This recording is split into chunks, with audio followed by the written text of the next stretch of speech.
Sorry I was a little late today. Had more to do than I realized.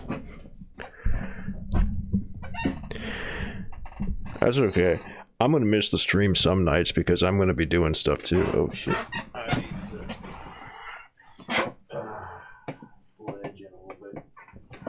There we go.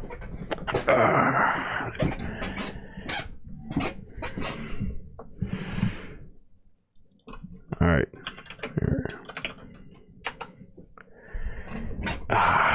All right. So hey everybody, how's it going? Let's shoot the shit for a little bit before the news gets going, so we can just see how everybody's doing. Let me close that. All right, I got the thread open. Let me go pick the right window for my browser capture.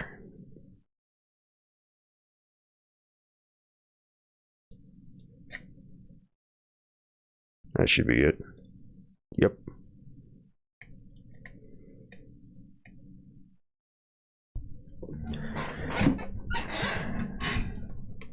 Actually, I'll go ahead and scroll down a little bit so we can see the nice picture that News Anon posted.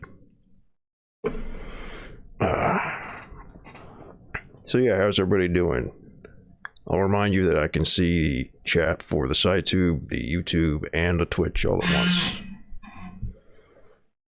So if anybody'd like to say hi, you can do it in any of those places. I think I might be able to stream Saturday earlier in the day.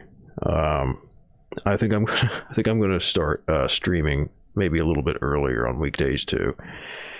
I am very aware that this is an international website and it's not just us Yankees, so I'm gonna work on that. I appreciate the feedback. Covered in bees. Hey Yuta, how's it going?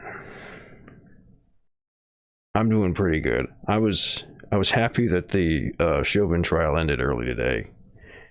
I love you too, Covered in bees, but please don't form a parasocial attachment to me. Yeah, so the Chauvin trial went pretty short today. Moved on to some other stuff. No, like I love you. Okay, well, nice look. Oh, have you not tuned in before, Jules?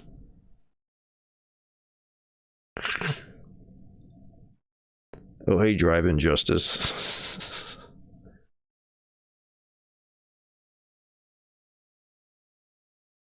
Wednesday, yeah. Cool.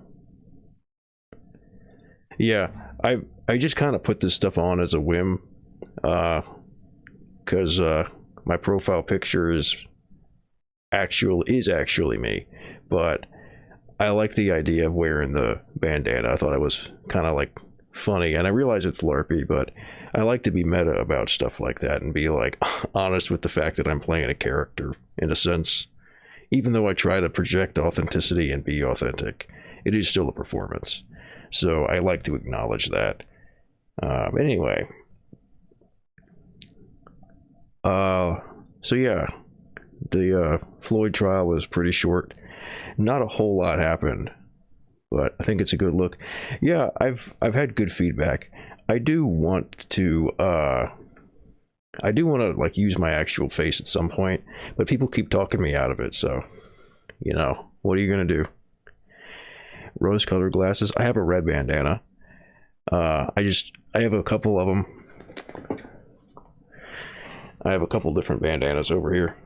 I just picked the one that seems to fit the color of the shirt that I'm wearing so that it looks all right.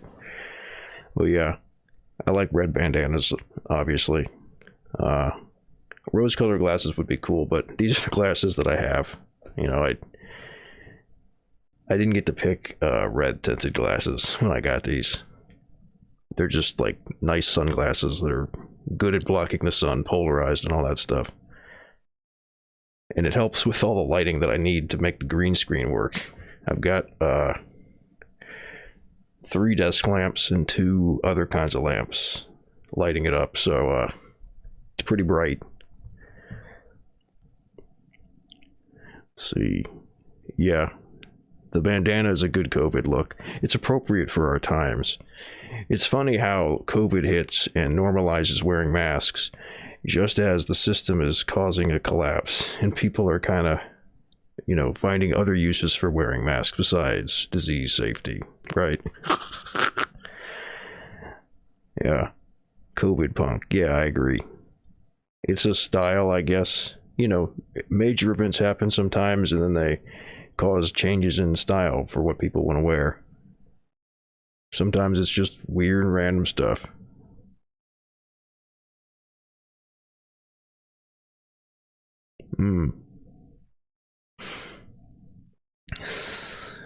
Well, some of these things in chat I'm not going to read. They're a little too spicy to say on Twitch, but yeah. Oh, you guys stop flirting with each other. Stop being so thirsty. All right, somebody wants to jump on from before. We've got let's see. I think I can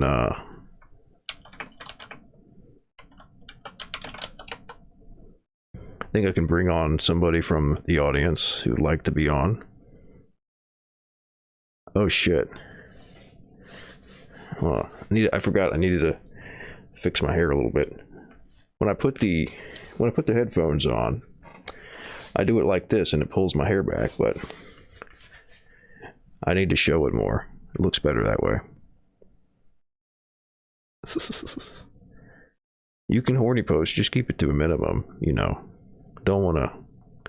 I certainly don't want to make anybody feel like this is a hostile environment or anything like that.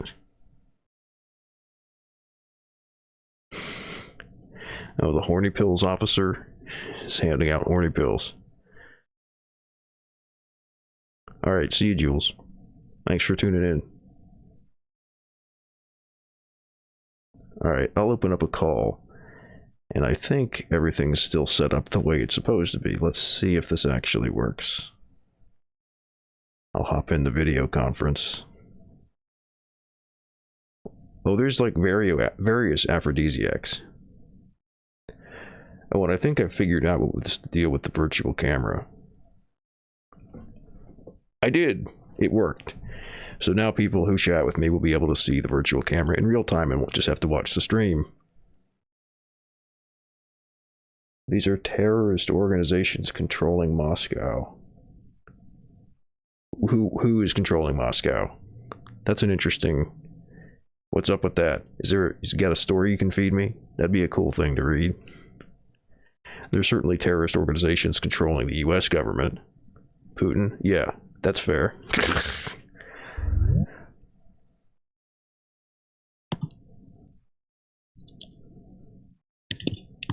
Oh. We've got a guest.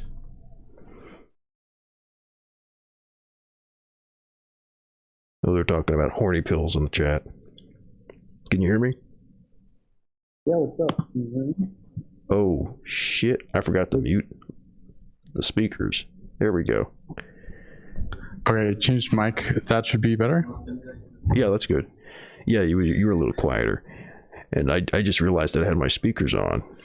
So that would be causing an echo for me. But I turned them off, so it's good now. Cool, and yeah, I can see you now live, which is much better. Yeah, right?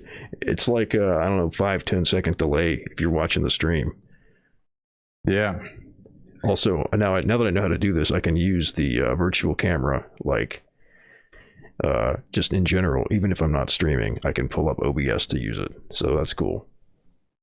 Yeah, I see you like Minecraft, but I mean... It's better than nothing. Oh, that's right. Cool. You mean like because I'm like this part of the... Hold on, I can move closer. Oh no! I mean it's detail. The street. Well, I might need it's very low quality on the app, but I mean really? It doesn't matter. Oh, huh. When I pulled it up and I was just looking at me, it looked like it was okay. That might be my internet. That might be because I'm streaming to 2 different services at once at 4,000 kilobits per second. Which, actually, that's a good question. How does the video quality look? I haven't gone back and reviewed a whole bunch. Is it all right? On Twitch it looks great. Yeah, because I mean it looks it was high quality enough. It was advised to me by looking at the guides to use 6,000 kilobits per second, but I just did 4,000, and it seems like it works fine. So I think it looks like. I mean, we're not trying to see your pores, right? So what we have is pretty good. Well, that's good. I'm trying to fine tune everything. So So how's it going? Yeah. I was wondering. So like, I have no idea what's going on with this Chauvin trial thing. I don't know if you want to give like a brief summary or something. Yeah.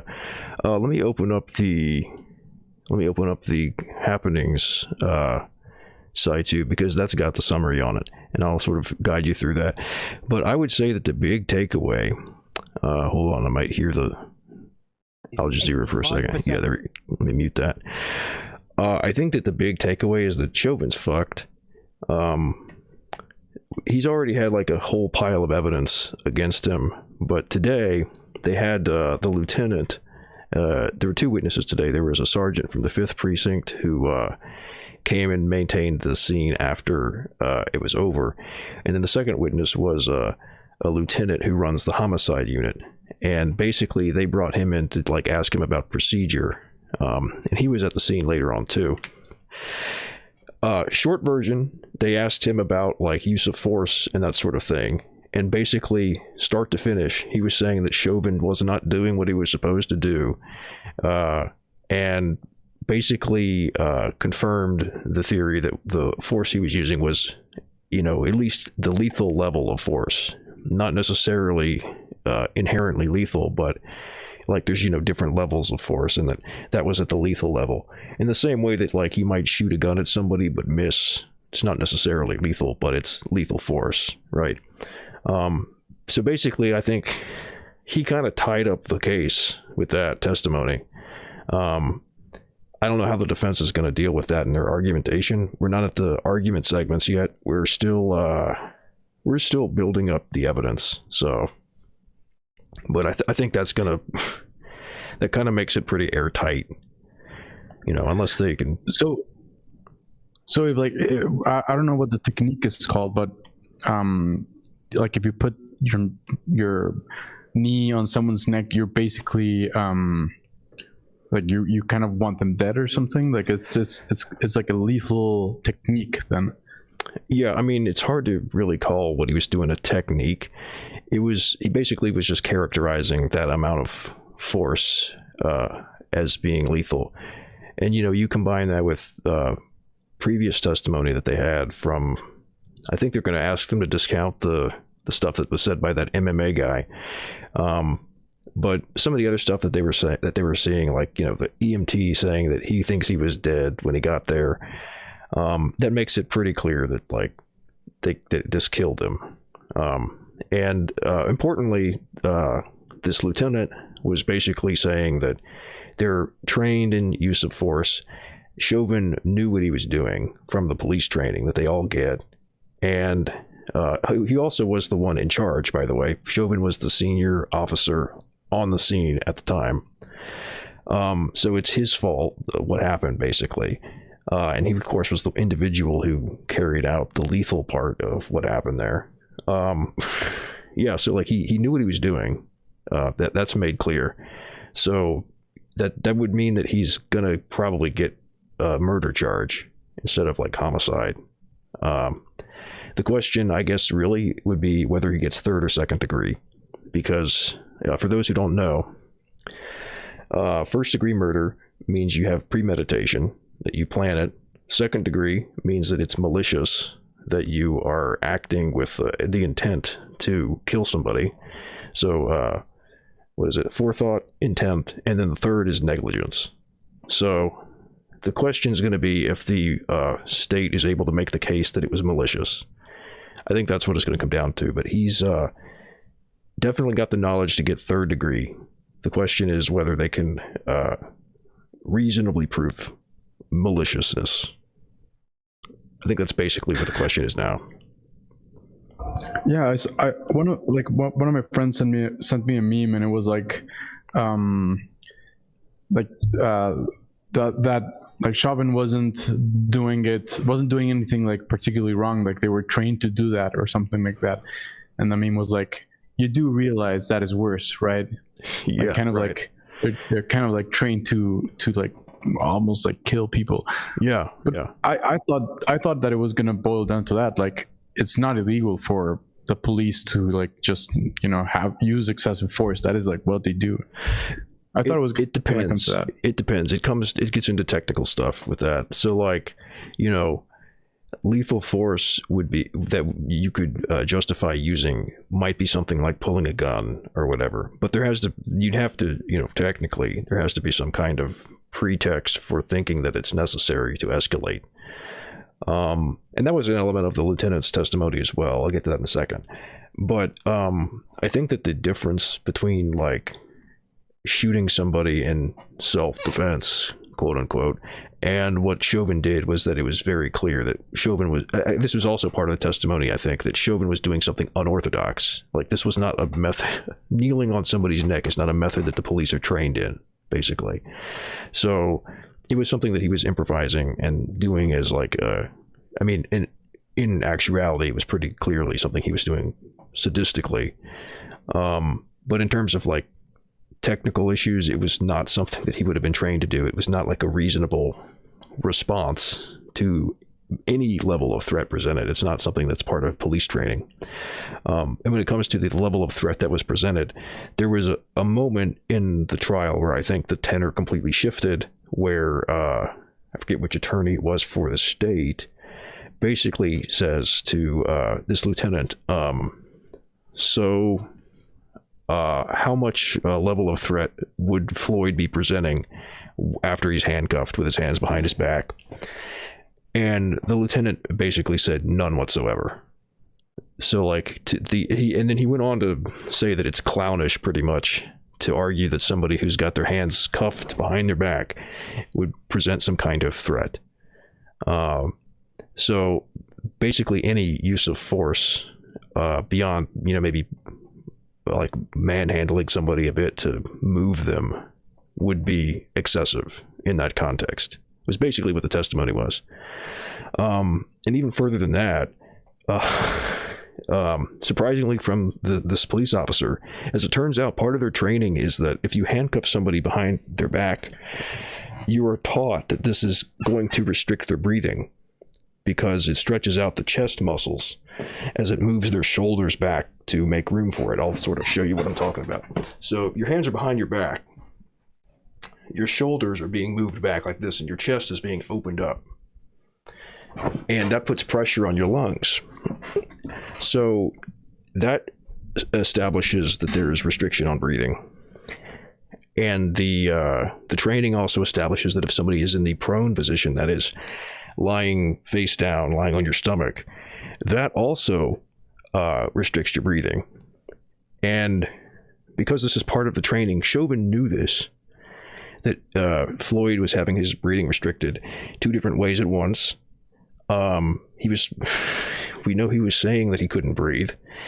And then, obviously you don't have to be trained in anything to know that if you put pressure on somebody's neck, that it's going to make it harder to breathe. Right.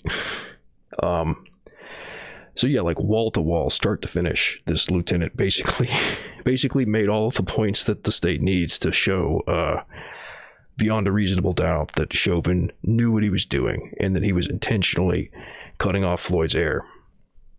So that's like that's the kind of shortish version of it, while still being complete.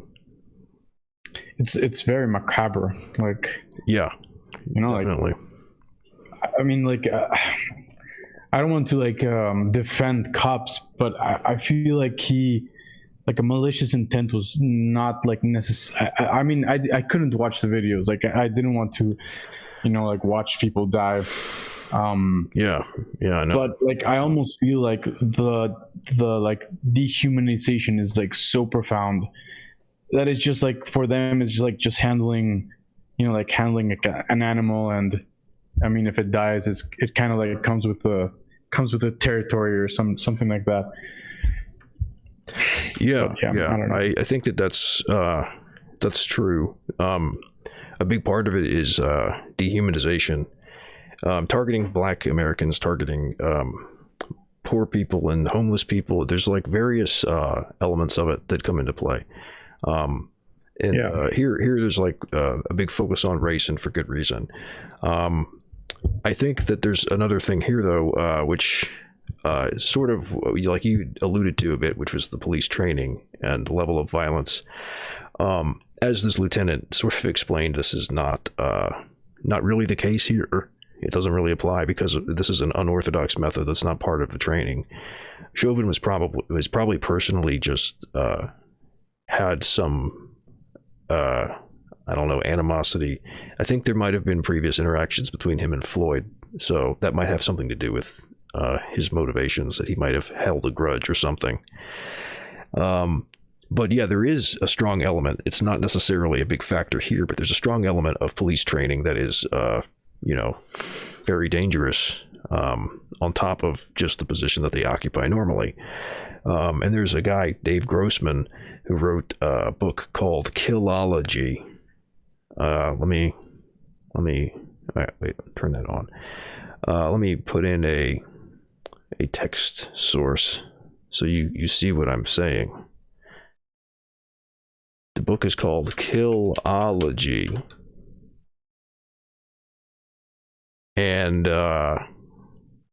this is like a book about how to train people to kill people. And this is a method that's sort of developed for warfare and was then adapted to domestic police. And I'm not going to get into details or anything, but the long and short of it is that you train people to be able to draw your gun and fire on somebody until they are dead, pretty much as a reflex. That's basically the deal. Normally people have a strong aversion to violence, and especially to violence they know is lethal.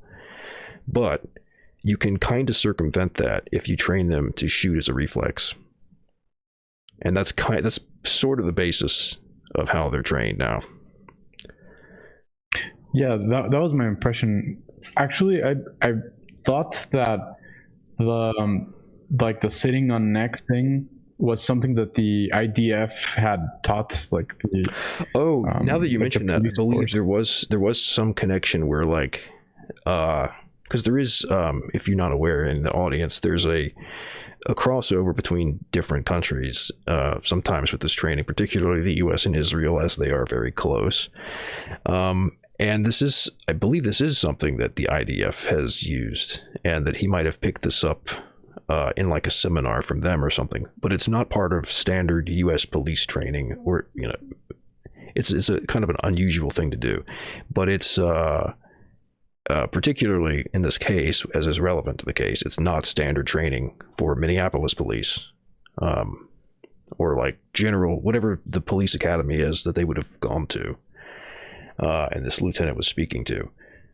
So it's not normal in that sense, but it's something that he may have had access to as training. Yeah, supplemental, you could say, is something that he gets on top of that. But yeah, that's almost like another separate compartment in this whole thing about how police training works. Smile is saying here that there might be some like relationship issues with Floyd's ex and the police or something, and also something interesting about like a UK Labour leader getting rid of an MP who highlighted Israel training of US police force. I'm pretty sure this has like something to do with like their whole like anti-Semitism shtick that they use to like quell any like leftist thing that they use for Corbyn as well. Yeah. If you say anything pro-labor, pretty much that's one of the first things that they'll go for is anti-Semitism as a charge. So yeah, Smile said in the chat, Israel taught, and this is a quote I think from this article, Israel taught knee-on neck terror tactic to many U.S. police, including Minneapolis PD, the same tactic they use on Palestinians daily. Okay, so that might add another layer to this, because there was another thing I was going to get to about this, which is that it's well understood that police will lie on witness stands to help make a case. They'll lie about all sorts of things, including police procedure. It's normal and it's expected. And usually it's done to protect other police. The fact that this lieutenant is providing a narrative that condemns Chauvin is, in my view and in the view of other people, including the admin of the happening SciTube, is evidence that this is set up as basically a sacrifice. They're throwing Chauvin to the wolves. And my theory on this is that they think that this will help them spin this as a few bad apples kind of story and deflect attention from the Minneapolis Police Department in general. That's sort of where I think that this is going and how they're trying to handle and do damage control. So yeah, the fact that this is something that Minneapolis police were having access to, I think that this is adds another important layer to this. I almost want to draw a diagram for all these different components, these different moving parts, because it's a lot. Yeah. I think that theory makes sense. Like, otherwise, I would just expect this to be like, well, that's just police work. Like, shit happens and it's covered by law. Right. But as you said, like, even the police coming going against Chauvin, like, they're usually very protective of each other, and the police unions like come out of the woodwork and like be very aggressive against these types of things. Mm-hmm. So yeah, I think your theory makes a lot of sense. Yeah. Hold on, I'm formatting something really quick. You finished before I was ready. All right, there we go. No, that needs to be a little bit. There we go. So what is this family chair? What do you mean? Like, is this like the defense? The what? I'm sorry. Eudaimonia is okay. Says no one's even in the family chair. Not sure what that means. Let me see. Family chair. Let me check out. Ruined now. Not even. No, it's even. Oh, I think that's a reference to how in courtrooms they'll often bring in people as character witnesses to defend the defendant. To say, like, he's not such a bad guy, he wouldn't do this. That, like, you'd bring in, got it. You bring in somebody who's related to them or something. I think that's what that's a reference for. But yeah, I don't know what in Minneapolis what he'd be likely to, or I guess it's not city law. I don't know what he'd be likely to get for a sentence. He's got the on the table, the charges are second and third degree murder, and second, I think, degree manslaughter. He could be charged with both murder and manslaughter because they're different crimes, but you can only be charged with 1 degree of murder, I'm pretty sure. But it was a Supreme Court ruling of the state of Minnesota to put both second and third degree murder on the table. Otherwise, it would have just been 1. So that increases his chances of conviction, because there's different standards for those crimes. I do, somebody in the chat, Vulva Inspector in the chat, wanted a link to Killology. I think I have a PDF of it. Maybe I'll upload that to, what is it, the trial thread or something. But I think it might just be like a briefing on it or something, though. But yeah, that's like the big thing right now is that book, and that's a whole rabbit hole to go down about what police training is like. But yeah, so speaking of that, we've got this story that was linked in chat from Middle East Monitor. I'll go ahead and go through that. I think.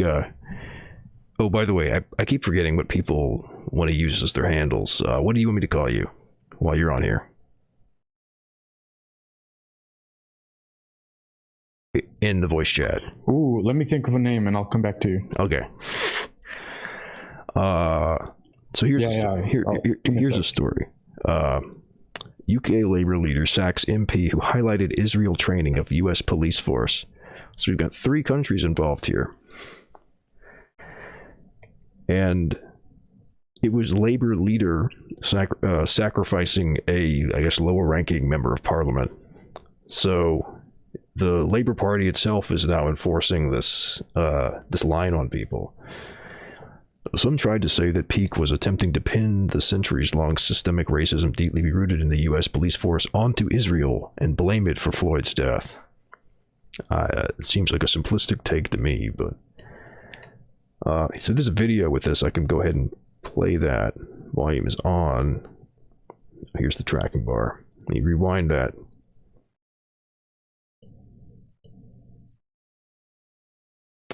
Oh, it's buffering.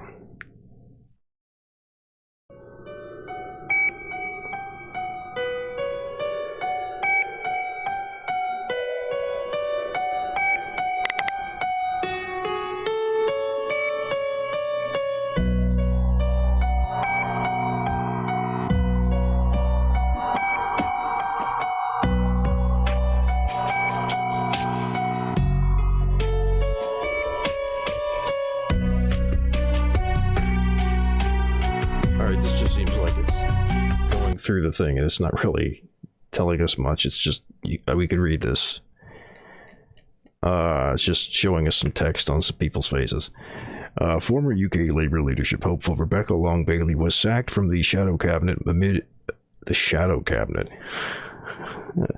amid accusations of anti-Semitism after she shared an interview with actress Maxine Peake. British actress Peake, a longtime advocate of Palestinian rights, spoke on the issue of the Black Lives Matter movement and mentioned the fact that Israeli forces regularly teach and train U.S. police in violent tactics during an interview with the UK newspaper The Independent. Peake was criticized when she claimed that Israeli forces taught the U.S. police the technique of crushing the neck with the knee, but the brutal tactic used by Minnesota police officer Derek Chauvin against George Floyd. Floyd died moments later. I might quibble with that. I think he died while the knee was still on his neck. In the interview, the actress said systemic racism is a global issue. The tactics used by the police in America, kneeling on George Floyd's neck, that was learnt from seminars with Israeli secret services. This technique is well known to the Palestinians as being used by Israeli forces. However, a spokesperson for the Israeli police denied the claim. Farah said Israel taught knee-on-neck terror tactic to many U.S. police, including Minneapolis PD, the same tactic they used on Palestinians daily. That's from Twitter. Some tried to say that Peake was attempting to pin this centuries-long systemic racism deeply rooted in the U.S. Police force onto Israel and blame it for Floyd's death. I don't know about that. Long Bailey shared the wide-ranging interview with Peake, in which she spoke about her latest on-screen project, her socialist beliefs, and the 2019 UK general election result, with the caption, "Maxine Peake is an absolute diamond." This led to so she didn't even make the criticism herself, this member of parliament. She was just sharing an interview where somebody else did, and she complimented her. This led to a Twitter frenzy accusing Peake of being anti-Semitic and Long Bailey of supporting the alleged anti-Semitism. Labour leader Keir Starmer's office reportedly approved of a statement from Long Bailey on the issue, then sacked her for sharing the article. A report by Amnesty in 2016 revealed that U.S. police forces across the country had been flown to Israel in order to learn about Israeli police tactics. So they didn't even, send a trainer to the U.S. They just flew them to Israel. That's worse. That is a lot of interaction. That is okay, we're gonna send them, and it's not like the Israel police was selling the service and then they were yeah, sure. No, they sent people over there. Yeah, that's even worse. And to be clear, the police in the United States are supposed to be a domestic peacekeeping force, right? Ostensibly that's what they are, but they're being trained in methods that are used by I mean, I don't know if it said what specific organization it was. I think it's the IDF, right? Who are like a military organization that exists to support like a an occupation. So I mean, the fact that this doesn't seem weird to a lot of people is pretty crazy, right? Yeah, definitely. Also, like it's so slimy and so scummy. This what was it? Some tried to say that Peak was attempting to pin centuries-long systemic racism deeply rooted in the U.S. police force onto Israel, right? And blame it for like, come on, like that is just like so slimy. Yeah, it's so off of what happened. Like they were being trained in this particular technique in this specific thing. So that's just a fact. It's hardly. I mean, I don't know exactly what she said or the whole context of it, but like, just pointing out something that's happening. That's not the same thing as making this like broad characterization and like blaming it. What a bizarre thing to charge somebody with, right? Israel hasn't even been around for a century, and they're talking. About, like it's so bizarre, and it's like transparent too. It's weird that this kind of like what do you even call it? Like concern trolling, but it's more stronger than that. That it can get so hyperbolic that way. It's just it's strange to me that anybody can look at this type of narrative and take it seriously. I don't know how much they can milk this anti-Semitism thing before it like it stops being taken seriously. Well, the real problem too with this is that it devalues actual claims of anti-Semitism. It's the boy who cried wolf scenario, right? Like there are actual, like there've been people who've gone and shot up synagogues. Like anti-Semitism is a real thing, and it's actually like dangerous, and people die because people carry out anti-Semitic acts. To use that then as like some bullshit like scarlet letter that you pin on somebody who's inconvenient to you politically. Not only is it like a threat to I don't know, labor politicians or people who are like mildly left wing, it threatens to devalue anti-Semitism as like a real criticism and like a real problem, and make it harder to deal with that because people are going to take it less seriously. On the other hand, though, like this is almost like a bureaucratic way to eliminate someone you don't like. It's not even like accuse them like honestly, or like it's not even slander. Like they probably don't even care if people find out they're anti-Semitic. It's just like, okay, it's in the rules. Let's just say they're anti-Semitic and pop them out of the party. Yep. Yeah. It's like yeah, and in the chat, Yuta said some people genuinely tried it with Bernie Sanders, right? A Jewish man who lost family members in the Holocaust. So yeah, and Ismail linked a really cool interview of it's a classic video where the guy's like, you're trying to say that I'm anti-Semitic, like do you know what you're saying? Like basically all of my family was in the Holocaust, like that, those are crocodile tears, and then the person asking questions like starts tearing up. I think I know. It's Norman Finkelstein. Yeah. I know this clip. This is I'll play this. It's and yeah, this is another thing too. By the way, there's like a very strong tendency for people to try to conflate Israel with Judaism or Jewish identity or Jewish people. And it's worth pointing out whenever people try to do this that there are many Jewish people who are very critical of Israel, or who are even like anti-Israel. You can't just assume that somebody is a Zionist, somebody who supports the creation and maintenance of Israel as a state, just because they're Jewish. That is, racist. You can't just read everybody as being the same, having the same mentality because of their ethnicity. Yeah, I'll play this. I'll play this this clip because it's a good one. Certain people are German. All right, hold on. Need to turn the volume up.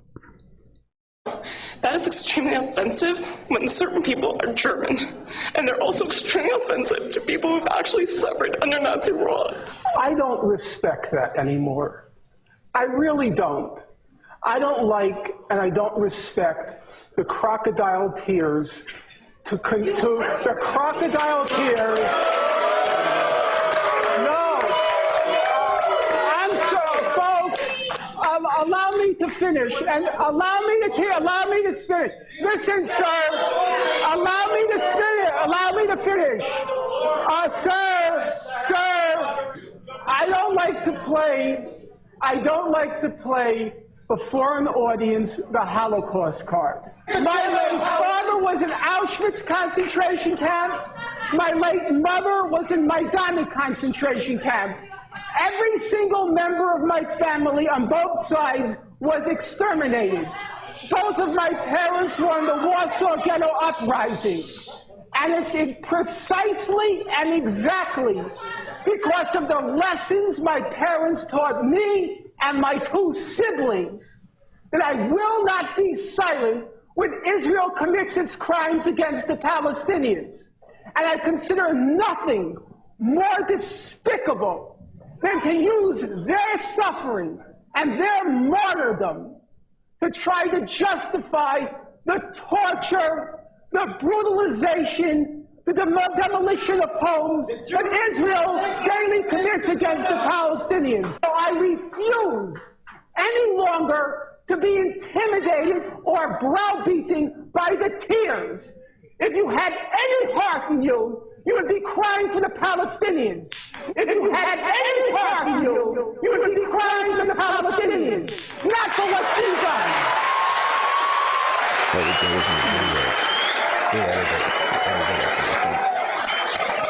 Yeah, that's a goat clip. That's like one of the greatest of all time.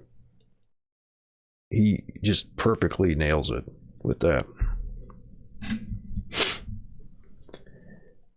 And yeah, I just as another thing about the anti-Semitism stuff. There's another article linked within this one. Read: Britain's Labour Party accused of purging members critical of Israel. So yeah, I'll click on this for a second. This is we're not going to read the whole thing, but like there's another article about this here. And then Labour's McCarthyism. Yeah, so these are like phony left parties, and they keep on pulling this nonsense, right? So that's a whole big problem. And you know, I would agree with Dr. Finkelstein. I think that this is in a way an extension of like victimizing people who were already victims of the Holocaust by using them as this like political tool for this just like gross political gaming. But yeah, it's something you have to contend with, and I'm not sure what the best thing to do with it is, other than to like keep informing people of just the grossness of all this stuff, and to be critical of what they're reading, because I think it runs largely on people who don't really know the whole picture and just read like some tweets or whatever and think that tells the whole story. I kind of feel like a lot of my friends, my liberal friends, are pro-Palestine. I almost feel like this is kind of like, as I was saying, like something like bureaucratic. Like they need to like stamp a paper that says that, you know, that anti-Semitism exists or something, so that politicians who don't give a shit about anti-Semitism can just like check mark, like, yeah, sure, whatever. It almost feels like that. Like anti-Semitism is secondary. It's only like a rubber stamp for there's a political gains. There's a term for what you're describing, which is shibboleth. I get to use my text thing again. Shibboleth. So a shibboleth is basically like a word that you use, or a term, or an expression that signals that you're a part of a group. Think of like showing some kind of subtle sign to indicate that you're the member of a secret society or something like that, right? So saying that you, like, I support Israel or something like that is used as a way of indicating allegiance, not to Israel even really, but to a whole other, like a different political project, like, neoconservatism or something in the United States. So I think that's sort of the thing that you're talking about there. There's a term for that. Yeah, that makes sense. And it's appropriately Jewish. I'm not sure which Jewish language, but it's appropriately Jewish. Yeah. But that's a whole thing. So yeah, I would also point out that a lot of the people who are like big supporters of Israel in the U.S., well, I mean, that's pretty much the place you find most big supporters of Israel outside of Israel. A lot of them are quite anti-Semitic. There's, a lot of the support that they get is from the Christian right, the like evangelical Christian right, and their view of Jewish people is basically like the people who refuse to accept Jesus as Savior, and that carries with it some pretty horrible connotations, especially when you get into things like the story being that Pontius Pilate gave it to a vote of the populace what to do about Jesus, and they voted to kill him. So even though like the sacrifice is central to the religious belief system, there's like, this idea that Jewish people killed Jesus. It's very popular among the Christian right who loves Israel. So it's kind of a weird contradiction there. And it indicates that it is, in fact, a shibboleth and not like a genuine principled support.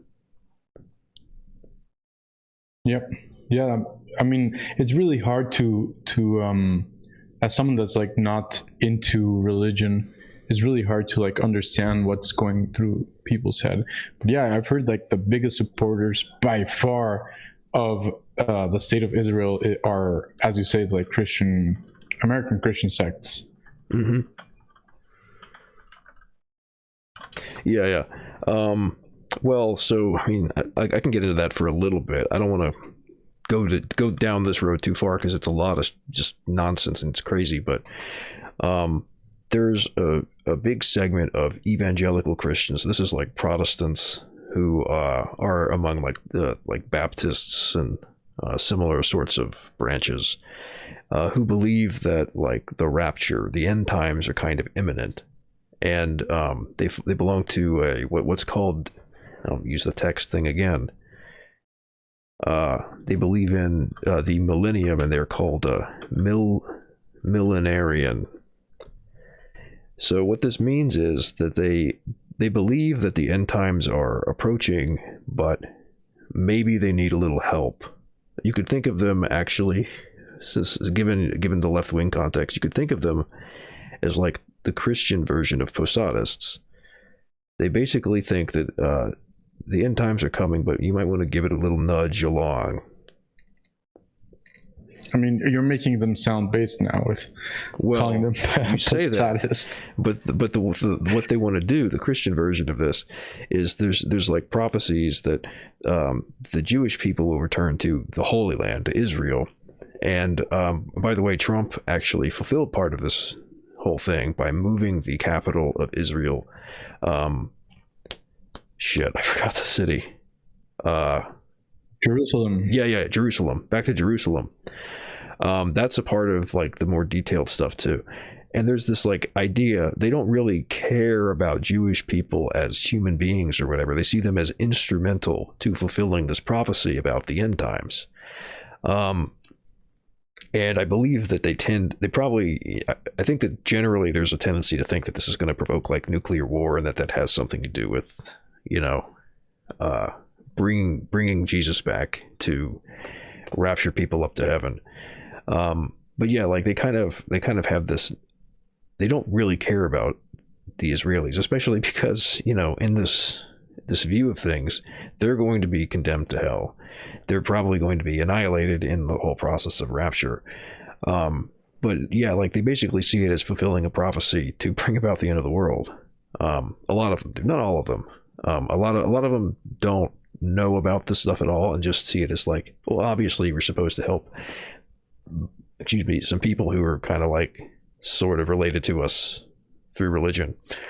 But yeah, there's lots of people who are millenarians who are trying to use Israel as like a game piece to end the world. And I don't know about the confirmation for this, but there's apparently a significant number of people with this mentality in the upper echelons of the U.S. Armed Forces. So, kind of worrisome. But understatement, but I agree. Yeah. That's litotes. That's one of my favorite literary devices, is understating something for emphasis. Yeah. Eugene's saying here that apparently they saw Napoleon. I don't know if that word is a no-no word for Twitch, so I won't say it. But the leader of Germany during the rough times. Yeah. And Saddam apparently was a third Antichrist. I mean, Saddam was not even. I don't know. I don't see Saddam as massive as the other two. If you don't know about U.S. politics, you don't know how badly Saddam Hussein was maligned. Not even so. Like briefly, there were multiple Gulf wars, right? And in that whole process, Saddam was like this bad guy, and they built him up for decades before they eventually used that stuff for the second war. The second Gulf War, and they went into Iraq, and that sort of kicked off the entire like current project of endless war in the Middle East. So Saddam Hussein is kind of like a major figure there, and kind of seen as like the big bad, even though he's been dead for God, what when was it they caught him? Was it 2005? Like something like 15 years. Yeah, like he still kind of looms large in people's minds. And he was also a big thing with, this idea of they're gassing their own people and all that. That was a big part of the narrative too. He was, I guess, formative of those kinds of narratives, I guess you could say. But yeah, no, he's obviously nowhere near as significant a historical figure as either of those other two. It's just it's a burger thing. It's a burger mentality, Yeah, or the real Antichrist, the original Antichrist, like Nero of the Bible, that was like a ruthless leader and apparently representative of the 666 insignia. Well, people in the U.S. mostly don't know any Roman emperors, so you're not going to get very far with that. What did Smile said something bad.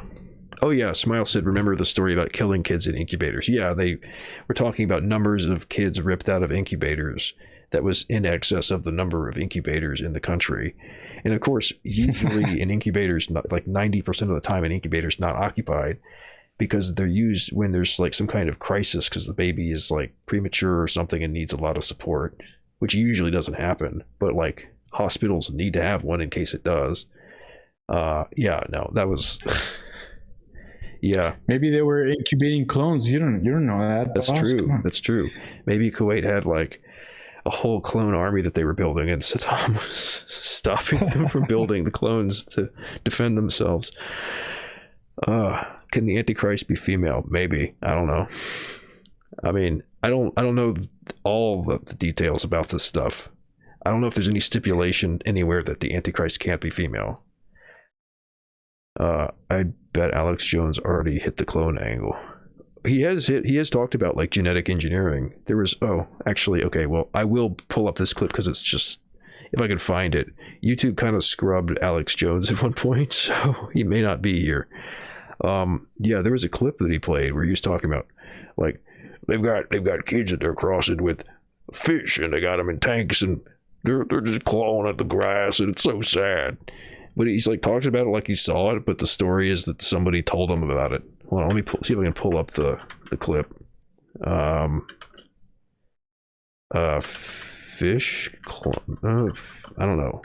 I think I can find it with fish. No. Oh yeah, it's all just like now it's just like compilation videos and stuff. But yeah, like, yeah, it's like it's basically forcing me to see his deposition on the Sandy Hook thing, and like official videos about him. YouTube's kind of scrubbed him from the platform. If somebody has that clip though, yeah, I might have it on my hard drive, and I could open that. Let me see. But yeah, oh, Gene, we were talking about the Chauvin trial. I mean, I'm completely ignorant, so sorry for butchering this. Go ahead, Iggy, yeah. but I'll correct it if the conclusion was that like he'll probably get like he's basically fucked,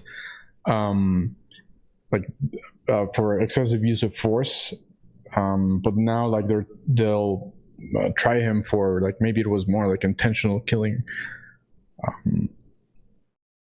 And well, I guess the update for me, which I was unaware of, was that they brought on like police people or whatever, and they testified that it was like the area excessive force, and it wasn't part of police training, which, as Iggy mentioned, like these like the police, when they're on the stand, they're known to lie, and they're known to like make up stuff just to protect themselves. So in a way, they're throwing Chauvin under the bus for who knows what reason. Yeah, I think the reason is that they want to basically. So let's actually do the text thing again. Yeah, I don't have the Alex Jones clip. Let's do the text thing again. Not because it's a hard word to spell, but because I like using the text thing. So scapegoating. The term scapegoating actually comes from a ritual practice that would be done where if like there were lots of problems, and I forget where this originated, but there was like a practice where if a community was facing lots of problems, they'd take a literal goat, not always a goat, but like, you know, a livestock animal, and they would sort of run it out of town. They would pin on it all of the guilt or whatever, like sort of like psychologically, that's how they would view it. They like ritually pin all the guilt on this animal and drive it out of town as a way of sort of ritually cleansing things. And it wasn't, you know, obviously that's not going to really do anything, but it's a way of sort of psychologically coping with what's happening, right? So that's the origin of scapegoating, which I just wanted to bring up and explain. It actually comes from something fairly concrete like that, because that's what they're doing with Chauvin, is he's the scapegoat. They're saying that this is not a systemic problem with Minneapolis police. They're defending the institution and the other cops, who, by the way, I just found out today, they're also charged with something. I'm not sure what, but there's trials for those other police officers who were involved. And that's not being publicized. That's not, or not widely. It's not being live streamed. You know, they're making a big spectacle out of Chauvin because he is the scapegoat, and they want to make it look like it's a few bad apples or like one bad cop, and it's not a problem with the system. That's what my analysis of it is. Trying to hide the killology mindset. Yes, they are. I agree. What else was chat saying? Led Zeppelin was right. Soul of a woman was created below. About that Antichrist stuff. Yeah, people forget how big Alex Jones was in the Bush days. Yeah, and he actually used to be kind of based. Like that one time he snuck into Bohemian Grove, where all those rich people were having their parties, to see what was going on. A little paranoid, but yeah, he used to do cool stuff like that.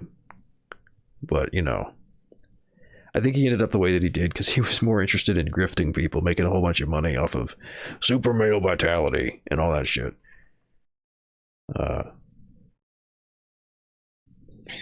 Yeah, I mean, the conspiracy thing, like, you just have to keep feeding it. Well, I think that the way that ends up spiraling into nonsense is that there's no like materialism behind it. There's no class consciousness behind it. If you, and I'll, let me, I'm not going to play the whole thing, but Where is it? Here we go.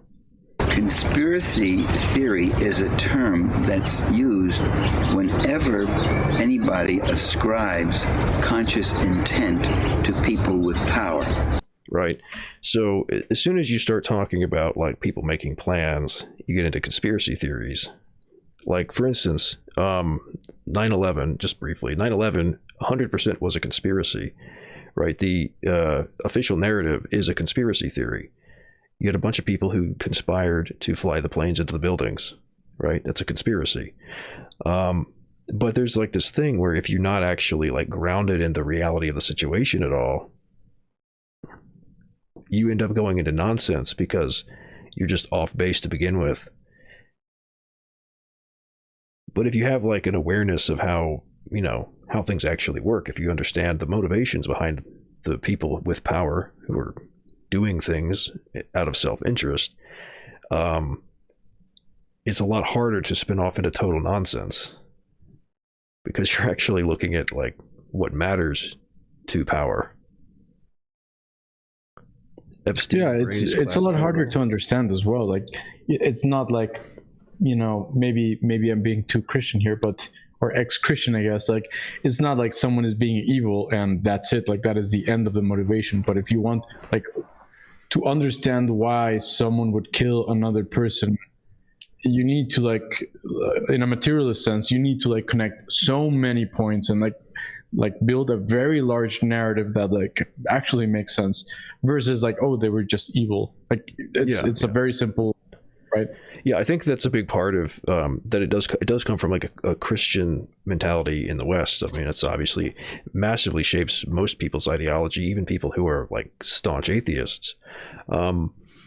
There's this sort of desire to find an adversary, and like that's sort of a codified archetype from within Christianity. It's actually kind of funny. I've heard from some biblical scholars that people often misunderstand the way what the Bible is describing in that respect. And there's like this idea that the adversary is a term that just is referring to this one figure of Satan. But that there's actually the sort of evidence-based reading of these texts, and I'm talking about like the Torah, right? The Old Testament, the Jewish Bible. It was not such a monotheistic thing. It was more like there were other minor figures like demons or devils or whatever, not like a singular Satan necessarily. And they would be labeled as the adversary in a given story, simply as like the one challenging God at the moment. But yeah, it sort of became this like very monotheistic thing. And that sort of gets crossed over into conspiracy theories where people are looking for like the one force, the one organization, or the one person like Bill Gates or something who's behind all of it. Or George Soros is another one. Yeah, and it's sort of taking that mentality from Christian theology or this particular kind and sort of grafting it onto an attempt at understanding the world. And yeah, if you don't have the basic rigor and skepticism to do like a materialist analysis of things, you can, like, what other tools do you have to rely on? And that's what a lot of people have to rely on. And so that ends up getting built into this worldview that they come up with when they try to make one on their own. Yeah, I've heard it say that the right wing is schizo, you know, like a schizoid, and the left wing is paranoid. And I think there's some truth to that. Like the left tends to see like purpose or like you know, not to not to pick on Yuta, but something like Q and Alex Jones are there to declass pill people. Yeah. Like sometimes that is true, right? Like, you know, like MK Ultra or whatever. But sometimes it's just like, you know, maybe like Alex Jones just found money doing that thing, and the end result is something that is like anti-leftist. But we in the left, we sometimes like feel very paranoid and feel like everything is an attack on like class, on the we an anti-class thing, right? Yeah, we sometimes get a little too overzealous, thinking that, you know, that there's a certain faction of people who are sneaking up behind us to ruin our. There we go. To ruin our fun, and don't realize that often it's not somebody who's sneaking up to stab us in the back, but it could just be a process of, you know, the system and material forces causing like Alex Jones to have the delusions that he's got. Not necessarily that it's planned. Although to get a little Iggy, look out! There's a glowy behind you. Oh no, he has AirPods on. I'm sorry to you that like I was like picking on what you said. I'm not saying you were paranoid. Just like it was a good example, and I like stripped it out of its context. Sorry about that, Yuta. I would actually, though, I would say I think that there's some reason to be suspicious of Alex Jones specifically as being like I don't know, like an op in a sense. I mean, I have noticed a pattern where sometimes he'll bring up a real, like, you know how there's a difference between, you know, actual conspiracies and like the total nonsense. I've seen like multiple times he'll do a thing where he'll talk about something real and then immediately pivot into something that's obviously batshit insane. Like I remember one of the times he was on Joe Rogan, he, near the beginning of the interview, he was talking about the Tuskegee syphilis experiments, which for those who don't know briefly, I forget, it was like a branch of the military, I think, was doing an experiment where they just infected a bunch of people in a black community with syphilis to see what would happen. That's like basically what it was. And he brings that up, and Joe Rogan was familiar with it, and he's like kind of like, yeah, I've heard about that kind of thing. And then Alex Jones immediately pivots over into interdimensional vampire child molesters are coming to suck out all of our values and turn us into some kind of liberal dystopia. And when you do that, you put those two things like in proximity to each other, you create an association between them. And whether or not it's intentional, it has the effect of making the Tuskegee syphilis experiments look nuts. Because it sounds like, I mean, it's coming from the same person who's talking about something that obviously is nuts. So I do think that there's that, and also some other things like the amount of money that he makes and the fact that he has been in contact with state actors and things like that. There's reason to be suspicious of him specifically. But yeah, I agree that a lot of the time people tend to look and see intent where it isn't necessarily there. Like, for instance, capitalism itself is not a conspiracy theory. It's a system, and it operates by certain rules. The capitalists didn't all come together one day and decide to make capitalism. It was a process. But yeah, no, it's very, very important stuff to discuss, but it's kind of, I guess, more introductory or something. So, you want to actually move on to News Anon's thread now that we're at. Yeah, I think it's almost whatever time it is, but the time I think was when we were supposed to start. So like an hour ago, something like that. Yeah. Okay, cool. Should we go one by one? I'll follow your lead. I think I like the format of reading through a post, picking out stories that seem interesting, and then reading stories. I'll post the link to the thread in all of the chats, so anybody watching. Oh, Enoch already did it for me. Awesome. I'll post the link to the thread in each chat, so anybody watching can follow along with us if they want. Oh no, did I not make? Okay, I did make YouTube go live. It took a second for the chat to come up, so I thought I didn't make it live yet. But I've got a YouTube viewer right now, so it must be live. Yeah, when you haven't have all the stuff figured out fully yet, you kind of get a little paranoid that you didn't do something right. Anyway. Yeah, so I'll go ahead and start reading headlines. So this is news for April 2nd, 2021. DPR head declares first ever draft campaign in Republic. In Republic, yeah, it just ends. Donetsk People's Republic head Denny Pushilin announced the first draft campaign in the Republic starting April 1st. Pushilin's order was published on Thursday. Between April 1st and July 15th, 2012, carry out a draft of citizens born between 1994 and 2003, not in reserve, and subjected to draft in accordance with the law on conscription and military service. So, Donetsk People's Republic. I am not familiar with this organization, with this country.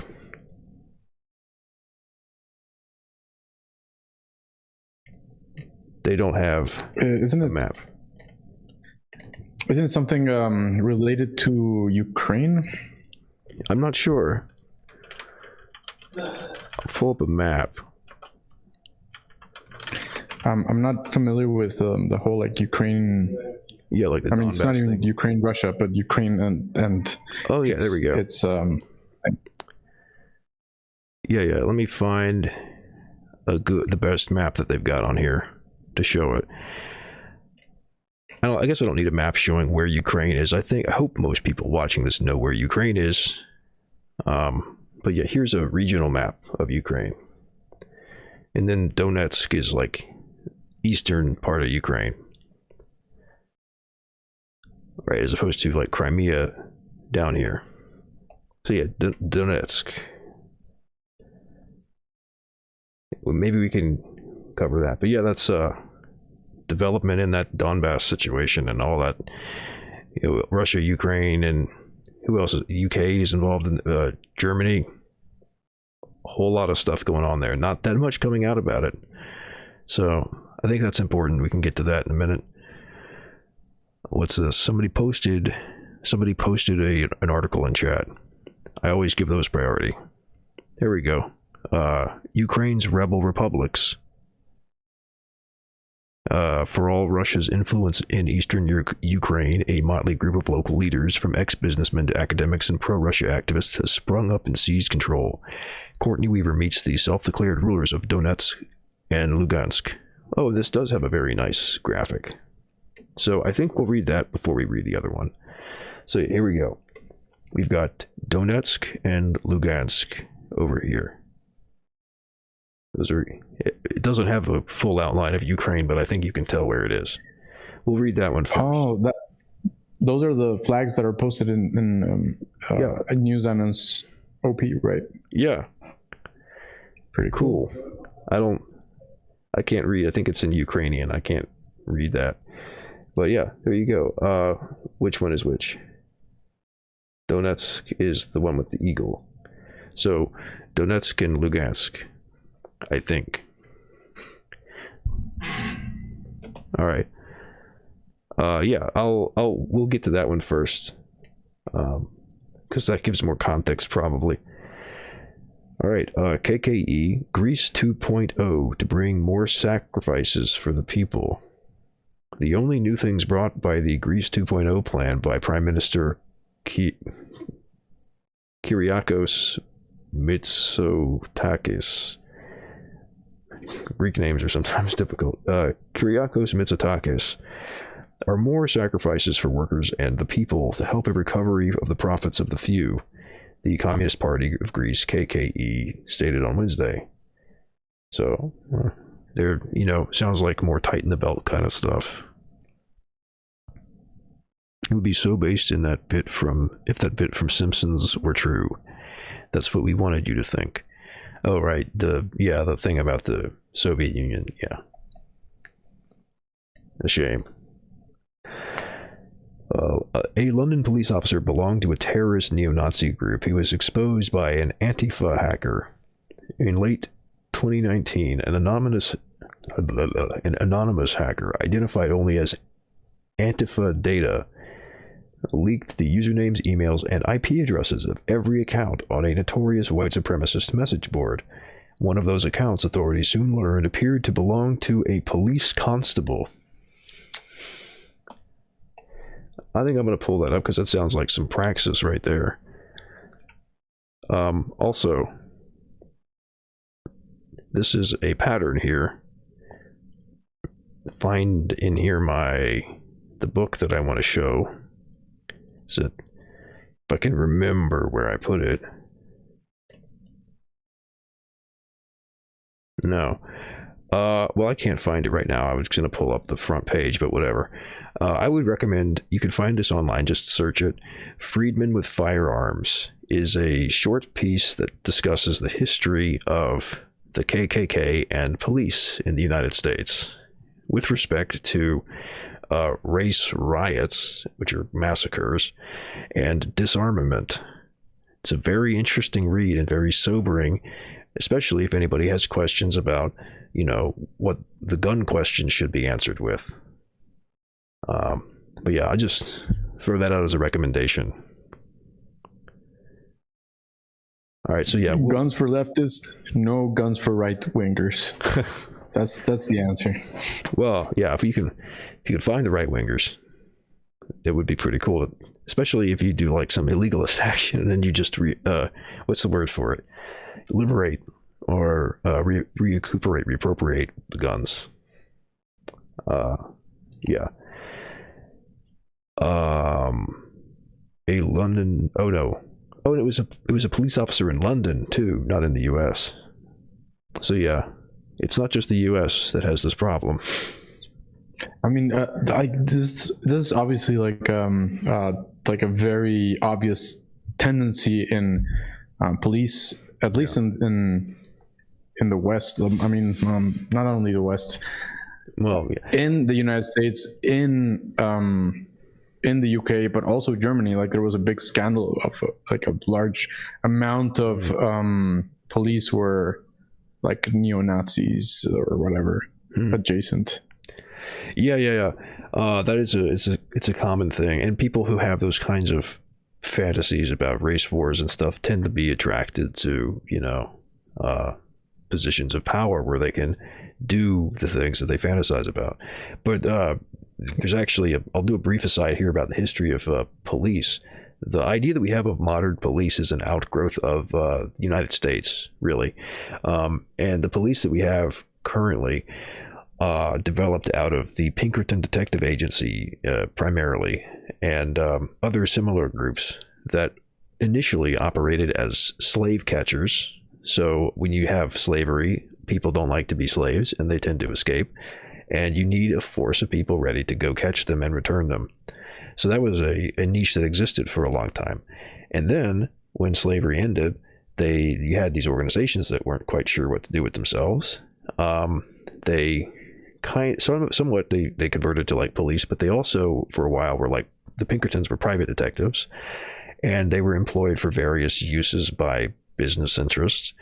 And some of the things that they and the sort of early developing police forces did were breaking up strikes, going in and cracking skulls when people were trying to organize labor. So that's like, these are things that are sort of built into the like historical development of the police forces that we have. So it's worth trying to understand the historical background for some of these things. It explains a whole lot of the way things are now. True. They say that it's like to retain order, but the order, whose order, right? Well, yeah, bourgeois order. To serve and protect is the slogan, but who are you serving and what are you protecting? You know, the answer is that they're serving capitalism or the bourgeoisie, and they're protecting property law. What do we got in chat? Funny, a lot of these anarcho-lefty hackers can be traced back to like 2 IRC servers in the last 1.5 decades. I don't know about that. That sounds funny though. I always find it fascinating how chance convergences of people and ideas can do so much. Yes, yeah, right. I mean, like, think about like how many people were in the Young Hegelians. How many like core members of the Bolshevik Party were there, right? Small things can snowball if the conditions are right. Yep, that is true. Not only that, like other groups like comedic, like a big like comedy group came out like of the U.S. like, you know, Louis C.K., Bill Burr, some other like famous guys came out of the same forum. So you never know. leftypol could be that someday. Well, I don't. The thing about, you want to talk about like entertainment industry, that's kind of like nepotism to a degree. That's not so much that like there was some genius to that particular milieu. A lot of that's like, you know, industry insiders being kingmakers or whatever you call it. But yeah, that makes sense. But a lot of the early stuff was like that. Like, you know, Hollywood developed that, or not. Hollywood is a neighborhood, but like the film industry in California developed out of like some small time mavericks with a dream. Later on, then it became like a nepotistic system. But yeah. Yeah, so they're talking about some politics and stuff, background of these people in the chat. Let's keep going. Iran, world powers to discuss U.S. return to nuclear deal and compliance. France's foreign military spokeswoman told reporters in a daily briefing that the European powers were working closely with Russia and China, the other remaining parties to the deal, to find a solution to the deadlock and had been talking with both Tehran and Washington. So, I don't know. How does chat feel about that? You know, background is that Trump pulled out of the deal and now Biden wants to bring it back with additional stipulations. Wants to rope Iran back into it. And Iran's like, hey, we stopped following it because you pulled out. So, I don't know if we want to get into that or not, but it's been going on. All right. Somebody wants to. One person. Okay, there you go. We'll close that. There we go. That's. It seems like the order of the tabs is getting shuffled around a little bit, but whatever. We'll figure it out. U.S. removes military assets from Saudi Arabia and Gulf. Report. The U.S. has begun to reconfigure its military capabilities in the Gulf and removed at least 3 Patriot missile defense systems from the region, the Wall Street Journal reported. U.S. officials told the Journal on Thursday that at least 1 Patriot anti-missile battery was removed from Prince Sultan Air Base in Saudi Arabia despite repeated rocket and drone attacks from both Yemen and Iraq. Sounds a little bit like the hegemony is eroding. Yep, shifting allegiances, etc. Yeah. I don't know if we need to get real into that, but that's been a trend. The U.S. is kind of losing footing in Iraq and the Middle East in general, especially after the whole Soleimani thing. A lot of people got real sick real fast. Top Turkish court rejects bid to close pro-Kurdish party. Citing technical flaws in a case seeking the closure of the pro-Kurdish People's Democratic Party, the Turkish Constitutional Court rejected an indictment by a top prosecutor, setting the stage for possible rifts among political alliance in Ankara. Gotta love it when it's a technicality that saves somebody, right? But hey, if it works, it works, right? Yeah, I don't know. I'm not sure what's going on in this like whole Turkish Kurdish thing. We can find out. We can open that one up. We can always like skip stuff later if we end up finding it to be too much or uninteresting or whatever. Mexico, Bolivia for a strategic partnership. Oh, that sounds interesting. They agreed on the significance of caring for and protecting their citizens abroad and working together on consular cooperation matters for the benefit of Mexican and Bolivian nationals around the world. The leaders recognized the Mexico-Bolivia Economic Complementation Agreement, in force since 2010, as a tool to take advantage of the economic commercial relationship potential. That sounds like different sphere of influence might be forming. Oh, hey, look, we got 2 people on YouTube. Yeah, that's an interesting thing. Like, when Bolivia ousted they had this like American coup or whatever, they got open arms. They were received with open arms by the current Mexican government, which is like center left, like kind of socked image. So yeah, so who knows what their plan is here. Yeah, very interesting. And it's what makes this I don't know, I'll go ahead and open that. But what makes this funny, sort of ironic, actually would be the term. This is a genuine example of irony. It might be that this is coming about in direct response to the coup, because, you know, Evo Morales spent time in Mexico, probably talked with AMLO while he was there, and then, you know, he got to go back once they got rid of the golpistas or got them out of power. And, you know, maybe these events have clarified some things for parties involved, and they realize that they need to, you know, step it up in terms of what they're doing to try to deal with this. So, inshallah. Right. Let's see what's up. Yeah, and like Trump. I mean, I'm not blaming Trump specifically, but since Trump got elected, and then AMLO got elected, they've had Mexico on a short leash with like Central and South American immigrants, drug stuff, and, you know, just like trade stuff too. Inshallah. Yeah, inshallah, if God wills it, I believe is the translation. But yeah, mistake. Did I spell it wrong? Anyway, yeah, good little micro Arabic lesson. Yeah, so that's potentially really good. I'll open that. I already opened that article. Let's keep going.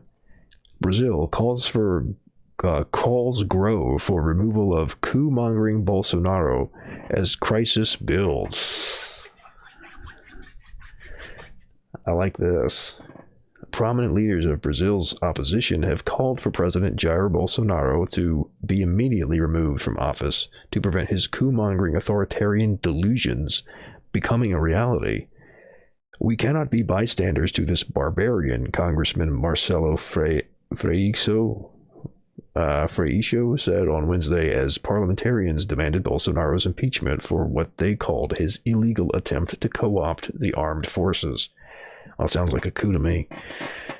Yeah, I do think this would be interesting to read more about. Yeah, I think Bolsonaro was like gesturing towards like couping himself, which is, I mean, ridiculous. Well, yeah. But yeah, like launching a coup against himself basically, to then reinstate himself as like a dictator or something. Yeah, basically, like, I mean, not exactly the same thing, but kind of like, you know, Hitler making himself, what do you call it? Going from chancellor to Führer. Oh, I said the name. Maybe we're gonna get banned from Twitch. But yeah, like trying to change the structure of the government by getting the military on board with them. Yeah, but yeah, there's a lot of people are not happy with Bolsonaro, so that would be really interesting to see how that's going to play out. Hopefully, it plays out well. But I've got that article open.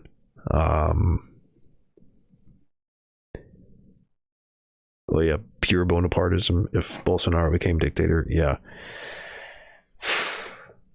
Anti-India protests erupt in Kashmir after troops kill 3 rebels. So this would be in Pakistan, I'm assuming. He said troops recovered 2 rifles and a pistol from the site of Friday's clash, and that one of the recovered weapons has been taken by rebels from the slain policeman. There you go, liberating some guns. Residents said troops used explosives to blast a civilian house during the fighting, a common tactic employed by Indian troops in Kashmir.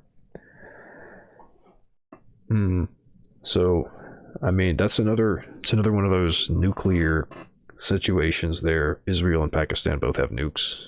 So, hopefully that's just some clashing happening and it's not going to develop too much, but I don't know.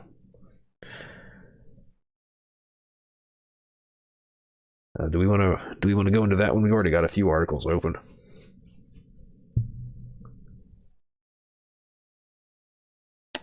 It seems no. I think we can skip it. All right. Yep, nobody's gunning for it. Europe's drought-induced crop losses tripled in 50 years, threatening future global food supply chain. Sensing patterns here. few patterns. The study examined agricultural production in 28 European countries, including the UK, from 1961 to 2018, and compared it with the prevalence of extreme weather events such as floods, droughts, heat waves, and cold snaps alike, all four of which increased in frequency over the study period. Yep. It's been a trend. Crop losses and weather events. I mean, I don't know if there's necessarily anything earth-shattering to read there, just that there's been a study of it, further confirmation. More of the same. Yeah. All right, so let's get into these articles then. We've got let me see. All right, that's not the first. I wanted to start with the Ukraine article. There we go. All right, so I think that ended up at the end of the list. The FT one is kind of old. I think Smile Anon shared it because it had a nice map of like the Donetsk region, and the Lugansk region. Yeah. I mean, we can read it if you. I just wanted to point it out. Let's see. Oh, it's old. Yeah. We don't need to read all of it. I think that the map is like really useful, but I'll just read like the beginning thing. Ukraine's rebel republics. For all Russia's influence in eastern Ukraine, a motley group of local leaders, from ex-businessmen to academics to pro-Russia activists, have sprung up and seized control. Courtney Weaver meets the self-declared rulers of Donetsk and Lugansk. And here we've got Donetsk in bright red and Lugansk in darker red. And I guess that the territory outside are sort of like disputed or something.